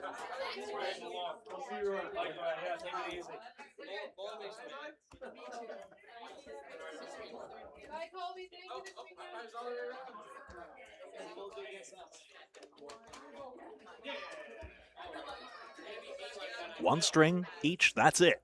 Welcome to the semifinals. Finals will be on a more normal pin angle, but of course, they hate to reuse pairs like at most major tournaments. 1, 2, 7, 8, 10. And coming into camera shot now. Can Can I get greedy and maybe angle the camera a little more? We'll find out. Bisbee gets the 1, 6, 8, and 10. They're the number 2 seed in Division 2. Nope, that's the wrong way, Gregory. Nice try. And doesn't. Okay, good enough. I'm leaving it there. So Bisbee's try, no go. So Daly Carroll taking on Tasha Murray and Corey Setback Smith over to our far right. Match has not yet begun over there. Maybe we'll get a chance to peek in. That's out of the gutter 9. She had a great weekend, Vanessa Huff. Yeah. Polls here at 1-7-10 Sports in Augusta, Maine, and Newport Entertainment on Newport, Maine, NEC. Sorry, Paul. Every time I take the poll, everyone says gutter over channel. Channel. Gutter. Hey, you can see the Charity Fry, hello. Hey, you can see the scoreboard up there. No fair. Anyway, I'll keep a score here as well. 1 pin lead for Huff so far. Our team on the right. Oh, it's Mark Weber's son's birthday, huh? Aw. Yep. Wonderful. Hope he gets a big cake. Huff, the Christy Hopworth Special Area Maine. Her sister-in-law, Christy Hopworth.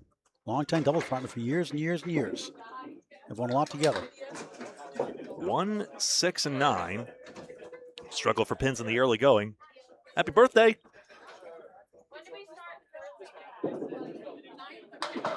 Bisbee just a head pin. It's hit. Didn't get away with it this time.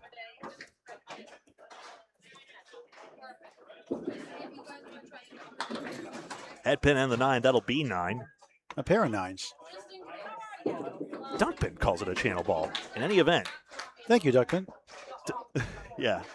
It's a channel ball and everything. Bisbee and Marrow, the second. 10 pin, they call them centers. They don't call them alleys. It's more modern. Well, Dan Murphy wants us to call it.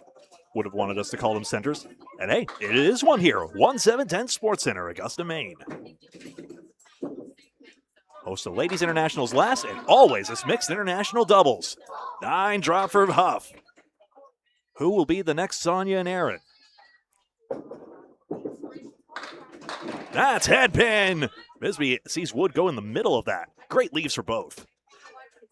You see the askew angle we have, but yeah. Single pin. Wood doesn't take it. Stuck its tongue out. Vanessa Huff is Matt's wife. And Matt is Christy Hapworth's sister. Brother. Gregory. Spare maid. You knew what I meant. There's the 10 box, 28 through 3. PGS. 28-28. The extra hit goes to Deanna Bisbee. So Spare's the primary driver of scores. But we'll see. Anything can happen. We have seen pinning overturn many a result across this weekend. Or at least change the complexion of a match as it goes. Huff lands into the 2-pin here. That's just 4. Deanna, runner-up to Amanda Carroll in the 2025 APH Open Elimination, rather the regular Open Classic Eliminations. Maine State Tournament. 2, 4, and 5. As the Stars and Strikes in Stalls, Paris, Maine, home of the apple pie log. That's good count with triangle 2. Huff at least has an easy route to 10. His triangle's the coin flip. Teetering on the peak of the triangle, and it's just wide.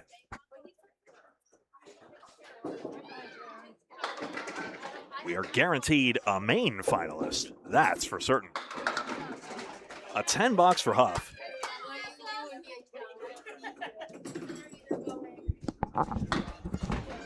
And a 9 for Bisbee. I'm trying to look at something here. That's why I'm multitasking at the moment. Let's see here. So Bisbee and Marrow made it to the quarterfinals last year. They have now made it even further. Huff and Weber, that's the 3-1-1 split.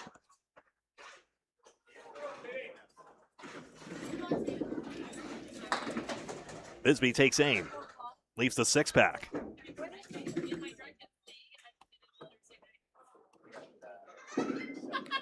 Can Huff slice this over? Good try at it.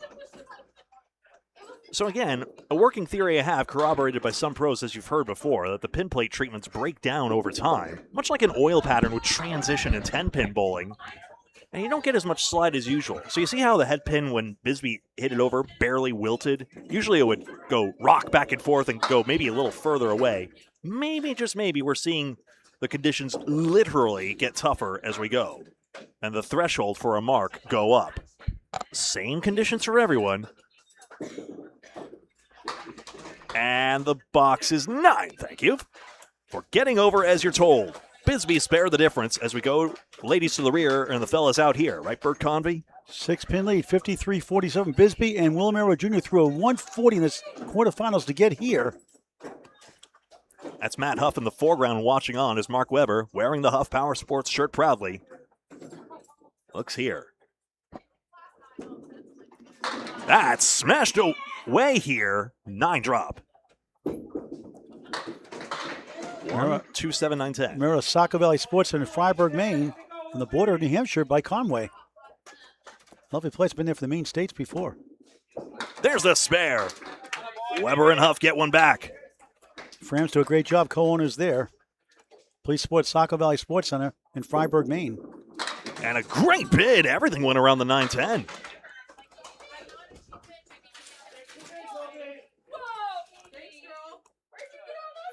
Great day for the game, I tell you what. Obviously, there's a geographic bias since Maine bowlers are most willing to come here to Augusta, but they have shown up well here. And, of course, Amanda Carroll over yonder with Josh Daly. And then our one all-Canadian duo. Hope to have more in future years. But Tasha Murray, Corey Smith flying the flag proudly. That's a hammer and a 20 box. Mark Webber taking the lead, and Merrow unlucky to drill the head pin like that. It is insane how quickly he throws it. Spread eagle try. We'll give you money if you get this for a spare. Tags both front pins.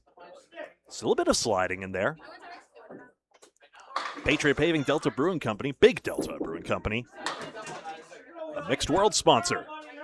Last edition was at Academy Lanes, won by Team Holbrook, which is the shirt Josh Daly and Amanda Carroll have on their backs. You can peek in on the score cam. I know it says AB, it's tricky, but they're over on lanes 11, 12 if you want to try and peek in over there and see what they're at. I'll get you a quick update in the meantime. If only they did ABCD, maybe it'd be slightly easier. Little nitpicks. Ooh, double missed by 1 pin for Weber. Merrow busts up a corner. Head pin hits in yellow, splits in red. And a single pin with the wood, thankfully, out of the way. Mark does not need any help to drill this single. But he has missed it this time. The fill is 9. Merrow's try. Got it. Gets one back. Possible tie again. Could it come down to 1 pin? We've seen it happen before. Boy, remember when we broadcast the Atlantic Candlepin Singles Tour and all the matches came down to 11 pins or less? It crossed every single class. It can happen at any tier of bowling. Good luck to all ACST West bowlers. I assume those are still ongoing. All matches on the Atlantic Candlepin Singles Tour Atlantic Candlepin Singles Tour Facebook page, and many on Candlepin Bowling Network here. Edmund hit, Wood flies through the diamond. 6 fill for Merrow. Thin hit resulted in that. Sorry to say. 6 packs, sorry. A word I'll try to drop from my vocabulary at some point. It's becoming a bit of a verbal crutch. 2 pinners each. Want to thank 1710 for being one of 6 local sponsors of our Candlepins For Cancer roll-offs. Go to candlepins4cancer.com if you're in the area. If you're in Candlepin country, and see the nearest center to you and sign up there. We're taking the top 5 of each of the 6 houses across Western Mass, New Hampshire, and now 2 in Maine, including here at Augusta, and including Big 20 Scarborough. So, again, if you want to sign up, otherwise we'll see the rest of you for the big shows later. Another hammer for Weber, 67 plus 2. The lead for Huff and Weber now. Mark a beast on the lanes. Will Merrill, a very underrated bowler, Will Jr. And the spread eagle threatening to make him more of that. Again, a head pin hit that just does not give him the time of day. Daly's match with Carroll and against Tasha Murray and Corey Smith, almost halfway through the semifinals, the one-string playoff match. They're up 18. Here we are. Semifinals. Get in here quick, folks. The finals will begin before you know it, and it will be on 5 and 6. 114-103. Weber and Vanessa Huff on the left now, switching every 5 boxes. 11-pin lead, plus the strike from Weber next. Can Vanessa Huff keep her pace? And Deanna Bisbee gain some ground back. Deanna won the first up against Vanessa, 53-47.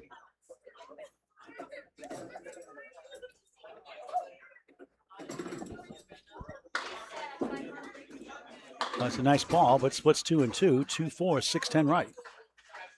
Head pin the name of the game. Huff rolls in the pocket. A little better ball, you'd thought, but it's the 2 and the 10. Thin hits, say the pins, but the pins have pedantic opinions, as we know. Across all houses, we hate all the pins. Bisbee missed the object pin, the 2, got the 4. And again, Garland Manufacturing and American Products make great pins. We just hate the pins. Top of the wood. Oh, what a try that was. Sliced the 10. It goes! Eventually spare. Nico highlight reel, 57 of the ball through 6. Bisbee trying to get 2, gets the object pin again. 2 out of 3 object pins for an 8. 61 through 6, and Weber and Huff increased the lead. And they got a spare and a strike to nothing on the other side of the ledger. Likely to get out of hand very quick in this one-string match. Nathan, just give me a halftime score real quick with the marks on that score. Thank you. Bisbee, nice pocket shot. That's 7 cooperates, 6-10 hold, a chance for a spare. Huff on her spare. It's on the head pin. It's a check mark right. What's the lead, though? Like 18 or 20 plus spares? Josh and Amanda are 13 plus 2 balls. 13 plus 2 balls? Bisbee at this 2-pinner. Does not get it. Punch the object pin. Check mark for Huff. Just wide. Just told by Nathan Ventus, Amanda Carroll, Josh Jubb, 13 plus a mark for Daly next. That'll be a 9, I'm afraid. You saw the wave off there from Bisbee. And that's getting entered in now. Huff plus 1.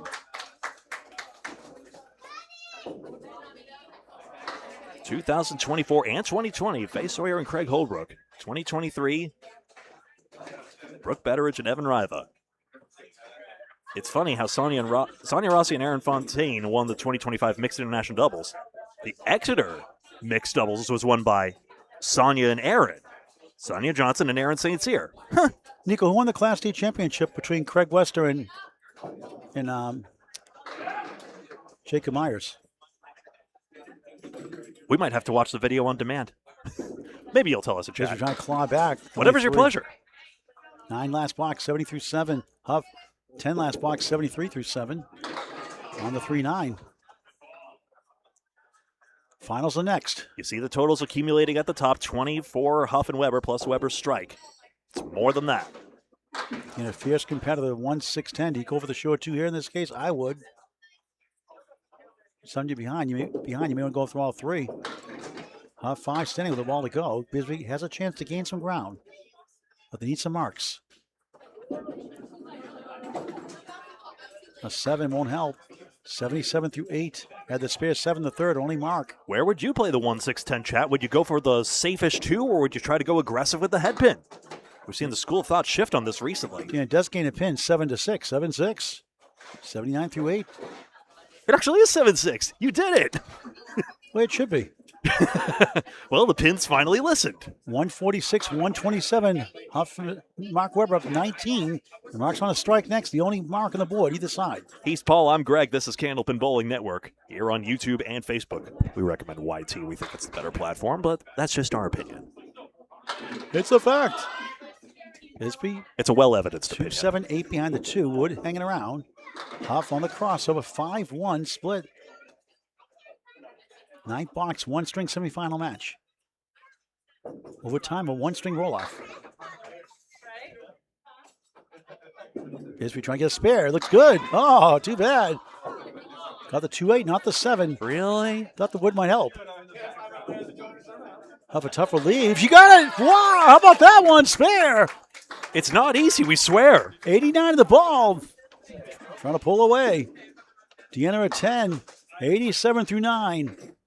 Sliced pizza wings at 1710 Sports from Augusta, Maine. Check it out. You love it. Fall leagues just around the corner here or your local bowling center.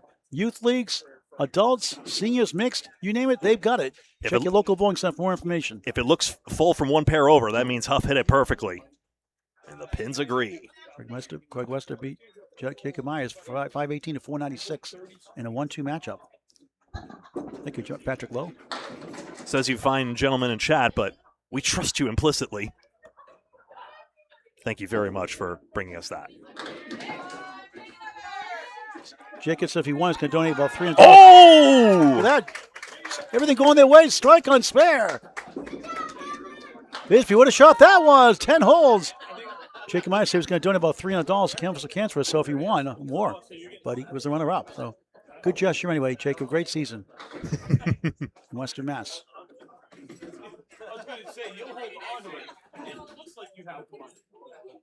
Big-time bowler yet again. Having a great weekend. 99 through 9, 109 plus 2 in the 10th. Bisbee at 9, 96 disappointing string. The ball that goes to actually trying to get to 97.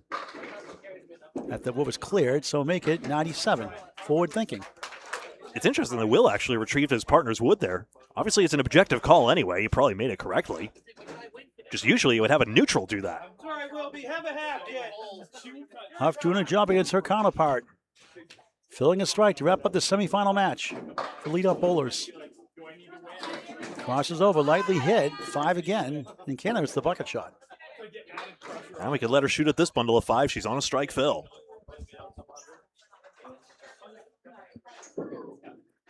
Huff, got it. Spare on strike, big 20, not in Scarborough, Maine, 119 finish. Gains 22. Weber's gained 7 already. It's 29 plus a strike from Weber with 5 to go. Excellent string. Any woman in the 110s doing very well. Weber 67 plus 2. 2 strikes, 1 spare in the string. The first, Will Mero Jr. trying to get back in this game after a 50 start. A spare 6 in the third, his only mark. A tremendous weekend, including a 140 semifinal, quarterfinal get here. Mark on the head pin, 2-4, 6-10 right on a strike. Carroll and Daly plus 9 pins, up 2 marks to 1 as well. 9 pins and an extra hit for Carroll and Daly. Thank you for doing my job. You're welcome. Appreciate it. Once in a while, it's good to do. Option pin will carry for Weber, 7 the strike, nothing wrong with 74 at the half. Up 24 in Merrill. On Merrill, they're 46 in the match, a commanding lead. I snuck up real quiet. Merrill picks it up for a 10, 60 through 6. And object pin for Weber, a rare 8, you could say today in this string anyway. 82 through 6. $4 go. Let's get an update from Greg. Here we are, 201 to 157. Hey, Preventure's gone back there to fix something. You know what would be really funny? Someone should pull the fire alarm. Like these internationals? That made him go nearly deaf. An alarm horn is back there. Great to see the gentle giant Bill Olson out of Lakeside Lanes, Manchester, New Hampshire on the stream. Everyone loves Bill Olson. If you don't, repent. 1-3-8. The 9 fell behind for Weber. Bill's son Nick won the first ACBT stop, the Amateur Candlepin Bowlers Tour. Merrill off track there. Time is running out. I thought Bill Olson was a gentle giant. I didn't know he had 2 kids taller than him. He's the midget of the family. He's the gentle midget. He's a gentle giant in bowling, but in this house, he's a gentle midget. Gentle giant midget. Has that term fallen out of favor? Gentle giant? No, the other way. Never mind. We'll use this M word. Mero gets 69 through 7. And a $10 for Mark, 92 through 7. I'll get the update of the other match if you want. Yeah. Language is my consensus anyway.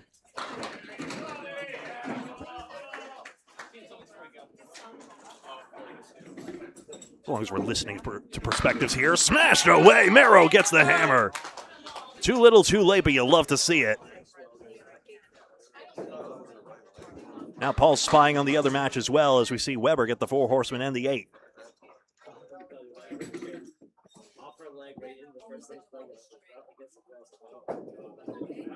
As long as we're talking about Huffs, sure. Christy Happert special. You're welcome, Paul. 3, 6, and 10. Often named after Bob Caleri. To us further south. Nice 10. 102. This has been a solid showing for Huff and Weber. So tricky, these single string formats. It goes back to 0 each and every time. That was the same for the round robin, but of course it averaged out over 17 matches, 17 weeks, 16 matches and a bye to get us to this point. Mero wants to stack these on close. Denied a double. That strikeout was probably his last remote chance at this. Weber gets a 9 drop. And, well, time to go home and find some new pins to shoot at, huh? Crazy whirly bird. Weber's missing. Weber's missing balls on the return. Sorry, Greg. Manicaro 125, Tosh Murray 96 in the semifinals. They were up 37 plus each on the mark 5 blocks to go. Looking good for Daly and Carroll right now to get to the finals. Just like it is for Weber. He's imitating a pin. I see. It'll be Leans 5 and 6 with 1 string final. Overtime if we tie for 1 string. Double 10. overtime for 5 blocks. 10 for Mero and a spare for Weber. There we go. Again, headed for that 240s target.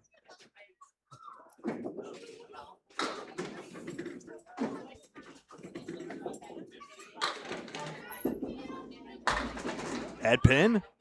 5, 6, 10. And, lemon drop. Hey, you can afford it. You make it. Yep. Just so you know, $5 on a mark. That's a Paul Grant rule. He knows $5. He's like, I know. Actually, Mark Ritchie put the idea in the head, and you went full steam ahead with it. Cha-ching. Well, he's guaranteed $500 individually, $1,000 for the pair for Jeff Lapia puts in runner up. Oh, what a man! $9 and a 9. Let's not tell Mark, so he puts the buck in anyway. Anyway, excellent shooting. We'll get a look at the sportsmanship here before we flash up the scores. Go straight into 5 and 6. And it's off camera anyway. 241 to 204 is official. Well, let's flip it on over for the final match here on 5 and 6. Will my camera cooperate? Will you cooperate? Yes. Will you cooperate? I think that's 5 and 6, if you ask me. Right? Yes, it is. Doing my production on the fly here. Want to make sure we give you guys the best possible shot, of course.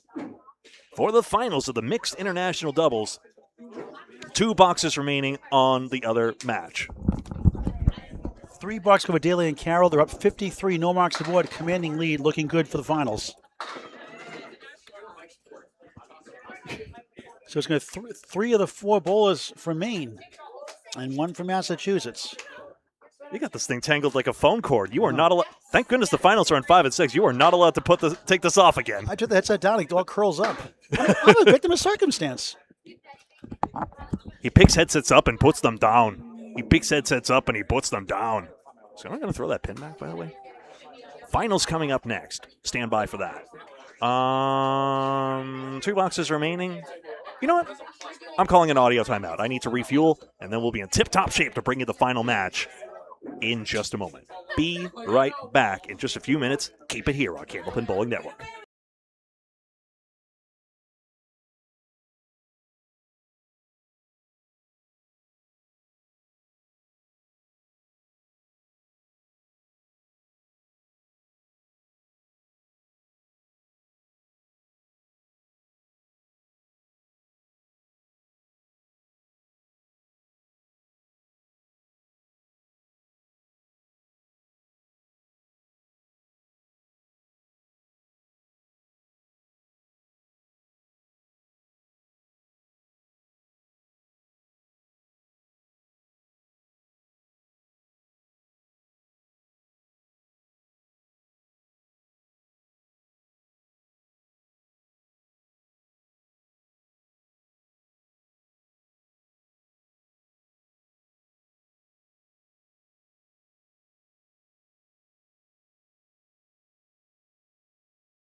Want these two pretzels? Hello and welcome. It is the final. No, I don't need a pretzel bite. Thank you very much, Paul. It is the final here at 1710 Sports Center in Augusta, Maine. Boy, the food is good here. Sliced pizza and wings. It is Amanda Carroll and Josh Daly versus Vanessa Huff and Mark Weber. And here we go. Head pin for Huff to start it off, and this diabolical split. Welcome to Candlepin Bowling. They don't always fall easily.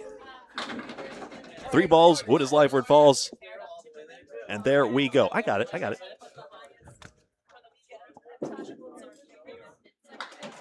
Best you could do here. Amanda Carroll with the 4 horsemen left. 2-pin. Welcome to the mixed international doubles. A major doubles competition since 2011. Sonja Rossi and Aaron Fontaine won last year. Not here to defend. Who will it be this time? Amanda Carroll and Josh Daly have come close before and would love to seal the deal. Amanda Carroll from Maine, Josh Daly, the lone bowler among the bunch from Massachusetts. Vanessa Huff and Mark Weber, also state of Maine. Who will it be?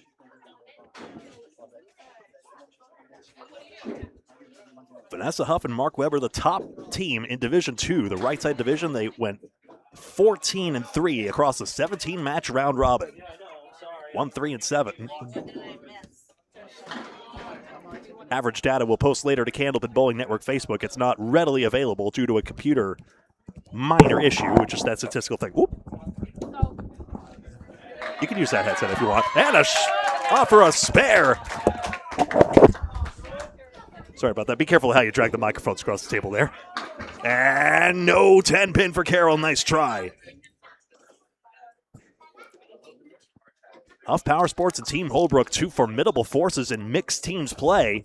That's our mixed teams competition. That takes place and took place a few months ago, like it does every year, at this time around at Academy Lanes. One more look at that, the 1-3-7. Make sure my replay machine is working nice and well. There we go. Spares are the primary driver of scores in this game, but who knows? Pins could make a big difference, including in this one-string format. Off on the crossover side of this, nice leave. Yellow indicates head pin hits, red indicate head pin splits. The crowd's thinning out and everyone's focused in on this match. 3, 5, 9, 10. Interesting the angle of that 9-pin there. And another diabolical leave for Carroll to face. Huff chopped the object. Sure, the small ball is easier for the kids, but it makes this game that much more tricky to play. These folks have been at it for years. Oh, with the wood, a nice shot for the spare. Stayed on the lane and drove it in. Amanda Carroll, dare I say, a Nico highlight reel shot. 35-3 for Huff, and have another look at this one. We have a lot of Amanda Carroll shorts on our CBN, I'm plainly aware. But I'll tell you, that's got to make the list. 7 to tie, 8 for the lead early on. One-string match for the right for the title. He's Paul Grant, I'm Greg Gouillart. As long as you know these bowlers' names, we're set. Virtual ties so far. Vanessa has the 1-3-10. Wood's right there. Effective 2-pinner, you'd think. Here it is, on target, 5-7. Let's just give her all the splits. Takes the lead by 1, 36-35. Huff a chance too, though, here. On lane 6. Carroll and Daly were in second place. Only Melissa Sinton and Chris Merrill, with 1 defeat, were ahead of them. Head pin won't carry for Huff. Good try there on the object pin. Carroll and Daly had 291 in this tournament. Vanessa Huff and Mark Weber are 296 high across the round robin play. That was close. That's where you had to put it. So if tied, they go 5 boxes, right? Each? Be a one-string roll-off. Then a second overtime be a 5-box roll-off. I see. 9 and 9. So 1 pin lead for Amanda Carroll. 45-44 and Huff. A years-long tradition. If we were building it from scratch, I wonder if they do a Scotch doubles roll-off. That'd be interesting. But any event, this is not Scotch doubles. It is 1 string per bowler. Not like the Candlepin doubles TV show with Ed Harding or Brian Leary. 1 string per bowler in this and every match. Vanessa Huff is used to these. Huff Power Sports made it to the last one-string showdown we had at Mixed Worlds. That's a spilled head pin, is it not? Yes, didn't hit the head pin initially, so it is a split by rule and not a head pin hit by rule. 2 in the 7. Granted, not an ICBA rule, the International Candlepin Bowling Association. They don't technically recognize head pins at a split, but everyone knows what that is. That's a head pin. That's triangle 6 for Amanda Carroll. 1-pin match. Both of these very gettable, not easy shots. Huff's got to slice hers. Yep, ball deflection takes it. Ball 54 half plus 1. Ball has more surface area. There you go. She bowls here, used to these lanes. 60 feet away like a 10-pin bowling lane. Yup, that triangle's good too. Not easy here, but Amanda Carroll 55 plus at the half. 1 pin lead for her team on the left. And here comes the mini legend, Josh Daly, and Mark the Painter Weber. Why is it mini legend? Why is that funny? He is. He's a legend in the making. So he's the mini legend. I was hung up on the M word. Anyway. Kidding. It's an in-joke. Mini legend. Mark Weber and Josh Daly. I would reset that if I were you. Well, Craig Holbrook bowled a match against Brian List. The Bliss Bowl. It's a broken pin. With no head pin. And won it. All 3 strings. That's well spotted. So the cap is missing, actually. After all the abuse these pins have taken all tournament long, one of them actually got a broken cap, and that would have been falling out of the machine all the time. You know something? Remember when Lyonnaise had his strike confiscated because the 4-pin fell before he hammered it? I wonder if that was that same culprit from before. And there it goes. Actually, there's another pin cadaver lying in a chair there. These bowlers have been running havoc with these blue striped pins. 8 drop for Weber to start it off. Here's Daly. Strike! Right on cue. Both these guys have been electric all tournament long. Josh Daly, in fact, in the last round-robin match, threw a 146. Season-high singles across the board, I believe this is. Craig Holbrook, yes, Craig Holbrook has been so strong for so long. 174, just continuing his Hall of Fame resume ages after induction. Josh Daly, 170. Mark Weber, 169. For the women, Tasha Murray, 168. Melissa Sinton, 146. And Shannon Scribner, the same 146. Craig did that match 1 yesterday, lanes 1 and 2 with the new pants, 2 days old. As he told us himself, that's right. There's a 9-box for Weber to start it off. It leads 2 plus 2 hits. If you're new to seeing this candlepin notation, American-style candlepin notation, those 2 triangles indicate a strike. And X is 10, by the way, not the strike like it would be in the mainstream 10-pin game. That's right. Nico Pujar on social media, Mark Weber knocked a cap like way back here. I forget who took that video in the first place, but we clipped it here on Candlepin Bowling Network as well. Punch out for Daly. At least he's got a second ball, like you'd expect. Half Worcester. Right.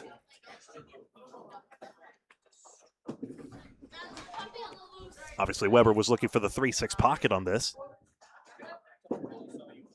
Daly smack dab on it. Phil is 5. 8 Phil is the strike target for the men pros. Yeah, Daly's from Massachusetts. I did say that. Bob Lee, our executive producer. Yeah, we see you in chat. 8 and 5-box only. Merle Walker from Mary Walker from Waterdown, Ontario. Never heard of that one. Daly giving a thumbs up to his fans. Maybe somewhat ironic there, but that's Paul Bank bowling a strike 5 and a 5. Josh has a massive following, including when he bowls with Central 3. Mark Weber will be bowling with Team Metro Bowl, Peabody, Mass. This coming Friday Night Pro League season. We start September 4th, 7:30. We won't tell you who the teams are officially yet. We're not saying it. Daly, 5'9". But you won't want to miss it. I'll just tell you that right now. It will be a top team in week 1. People love the Friday Night Pro League. You should too. Every Friday night, 7:30 p.m. starting September 4th. 35 weeks plus the playoffs, including New Year's night. Daly's team, the regular season champion, Central Park Lanes 3 out of East Boston. Central Park Lanes 1 won the playoffs. 2-pinner. Got it. Daly and Carroll take the lead. Remember, both the ladies have a mark. They're in the process of filling. Gregory. 3 pins picked up immediately.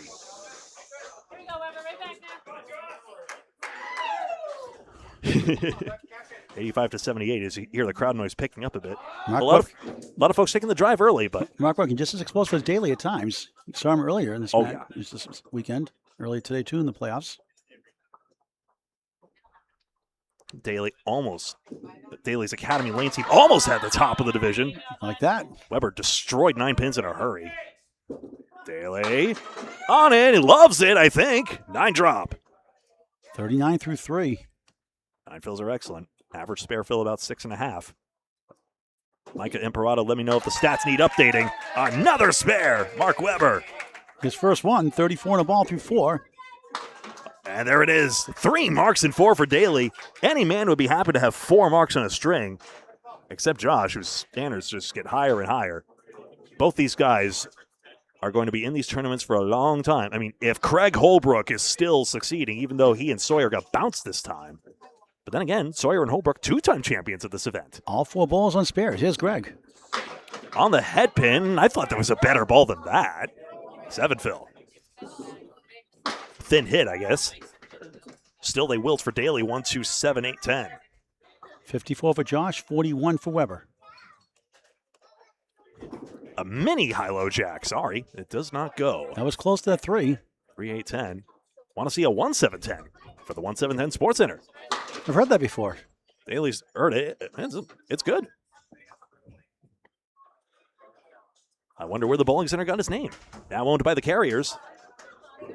7:40 at half. Daly gains the 9, 63 half on Candlepin Bowling Network. The ESPN at Candlepin Bowling is Candlepin Bowling Network on YouTube. Please subscribe, free the bell icon, at least 5 notifications. Greg with the update. At least until we get on the Ocho. Come on, make it happen. 118 to 102. You see the partnership totals at the top of the screen. Naturally, we'll flip lanes every 5 boxes. So here we go. Can Huff and Weber avenge this 16-pin gap?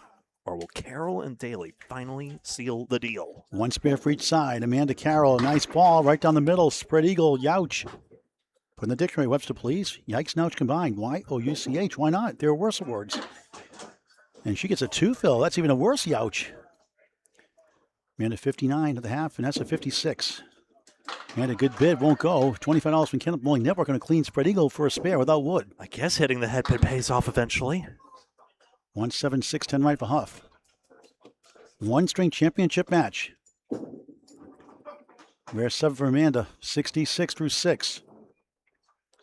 Let's try to gain some ground. Head pin hit. Only 1 for a 7 to match the box. Can't gain the ground. 63 through 6. 9 box to go. No marks on the board after 4 for 4 run spares. The lead is 129, 111. Carolyn Daly on the right, an 18-pin lead. About a 3-mark difference. Or 2 big fill difference. Big 20s, Amanda Carroll bowls in a Tuesday night speedly with Mother Sue Brown and Brooke Betteridge. Only 4 that time. Wood behind the 1-2 to help, maybe. Huff trying to get a mark. It's a crossover. It's going to be a strike. Bombs away, baby. Crowd goes wild here in Maine for the Maine bowler. 74 plus 2 through 7.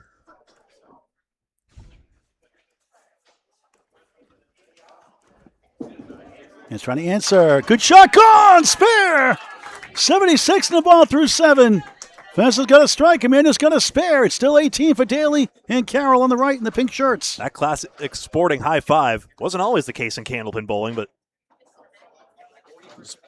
bowlers are expected to show the highest standards of sportsmanship, and there we are. And takes a deep breath on lane 6 of 20 here in Augusta, Maine. Huff did have an 8. Thank you very much. Corrected. Good ball. It's going to be the queen tipping slightly to the left. Didn't fall. 5.5 in the 4 to the left, you could say. It's an 8 fill official, not 9 in the scoreboard, so it's fixed now. 84 through 7. Huff, head pin hit. She gets 8 herself. She has the 2 and the 8 behind the 2. Can that wood help? V-shaped angle behind. 18 box, 64 through 6. One string championship match. Thank you for the catch in the 8-box chat. I just fixed it here. Well, she used that wood somehow.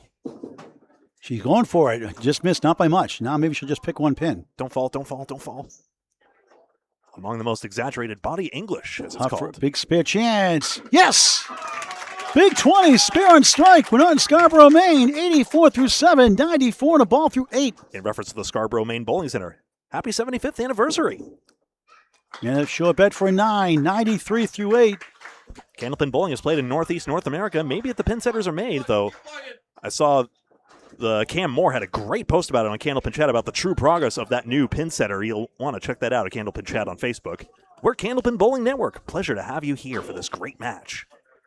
14 pin lead for Carol and Dale on the right, minus the fill ball from Vanessa Huff can cut it to single digits. A strike cuts it to 4. Scores are confirmed to this point. And way off on the right side. Lucky 8, one of the two. Could she take advantage? Huff on the spare. Smooth ball on the head pin. The 4 gets a wiggle. Stumbles and bumbles, won't fall. 3, 6, 10 to the right. The 16 box cuts to 8. 100 through 8. Excellent shooting by both. Quiet crowd, all of a sudden like a pin drop. The old Sprint commercial, long distance commercials. Back when the logo was red. What a throwback. 25 cents during the day, 10 cents a night.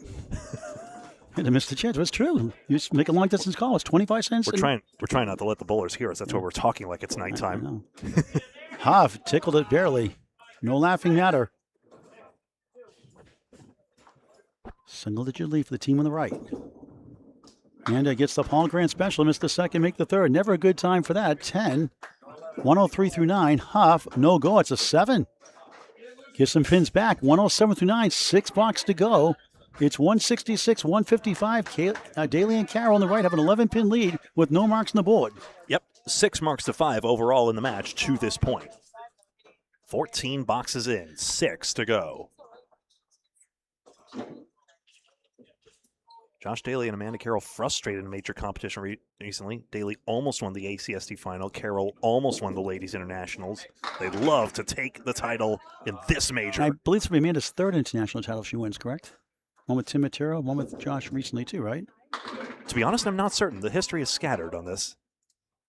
1, 7, 8, 9, 2, 6, 10. Left right for Vanessa Huff. Mark trying to tell her what to do. Try to get that 2-pin, clip that wood, kick it over. Could be my skill issue. If I didn't have a skill issue, I'd be up there. It's much easier to bowl when you're in a chair back here. 17 round robin matches, Jennifer. It's a good point. Amanda grabs the 9, 1, 7, 8. Can Huff track it down. This is their 21st string of bowling this weekend. 10 frames in a game, 10 boxes in a string. It's all the same. What a try. Mark will have to bail the team out. Still in contention, but needs a couple of marks. One pins here for Carroll. Trying to get to 113. And gets 1 for an 8. 1-1-1 championship string. Average 114 this past season. Huff, no go. It's 8 after a 7. 115 finish. Good string, but not the finish she wanted. 115.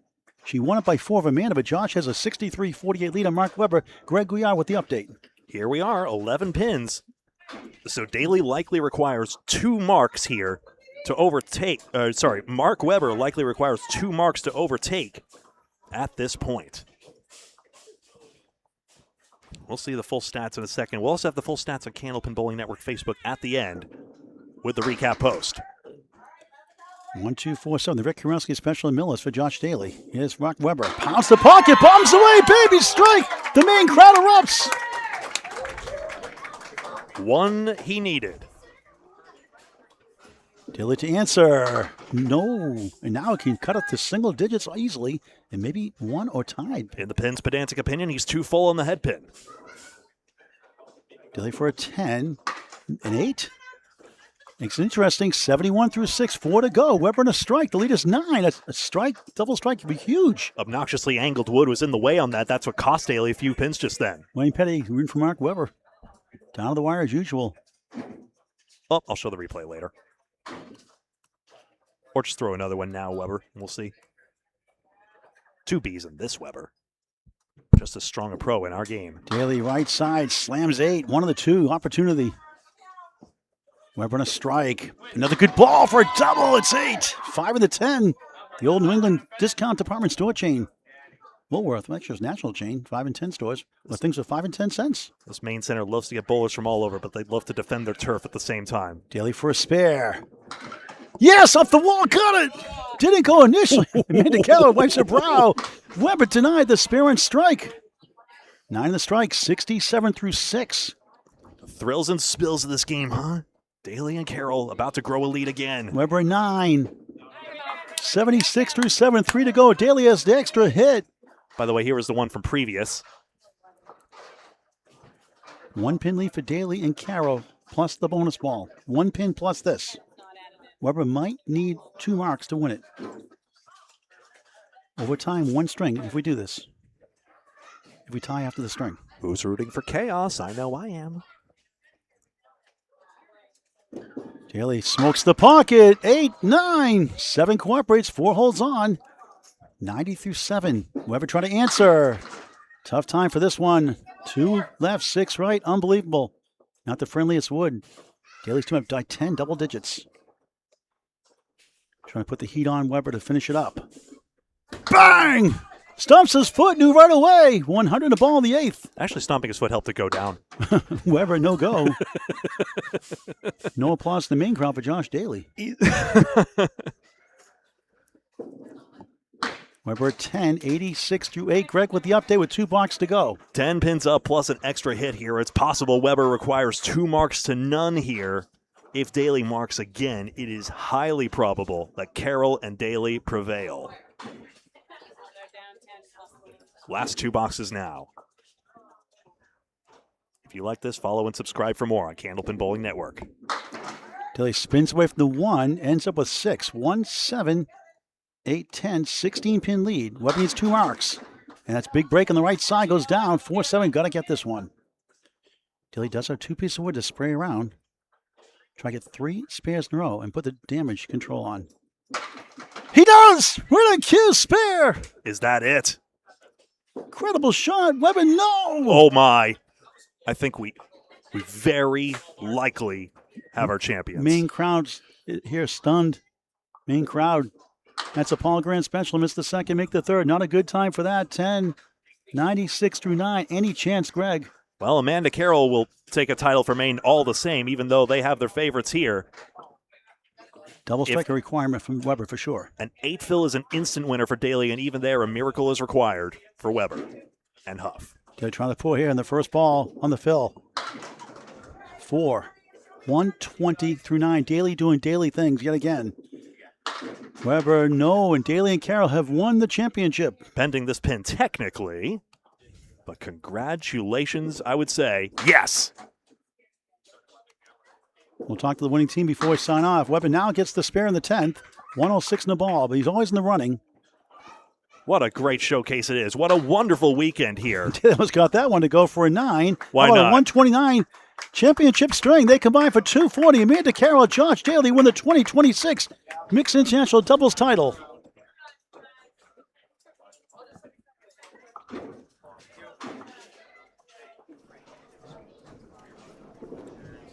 Weber right down the heart of the line. 3. Don't have to shoot finish. They fall short. Greg with the final score. We'll talk to the winning team momentarily. There you see it. There's the embrace. 240 to 224 is official. Amanda Carroll and Josh Daly get it done. Your mixed international doubles champions in 2026. Stand by for a post-game interview. Test 1, 2. Yeah, it works. Doing our audio testing on the line. Paul and I came here. Please like the video. Helps us out.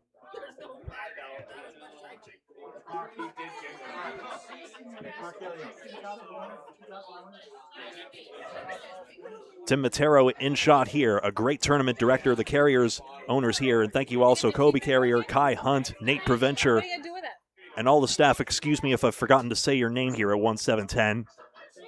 See Regan McNally, she did some work as well to help out here. What a well-run center, and congratulations to the champions Amanda Carroll and Josh Daly.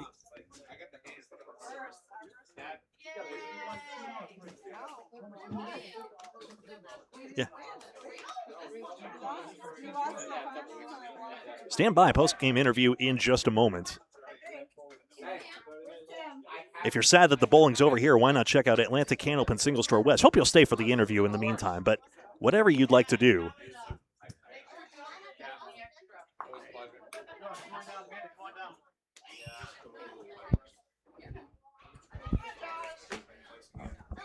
Another title in your resume, man. You've been in a lot of these finals year in, year out.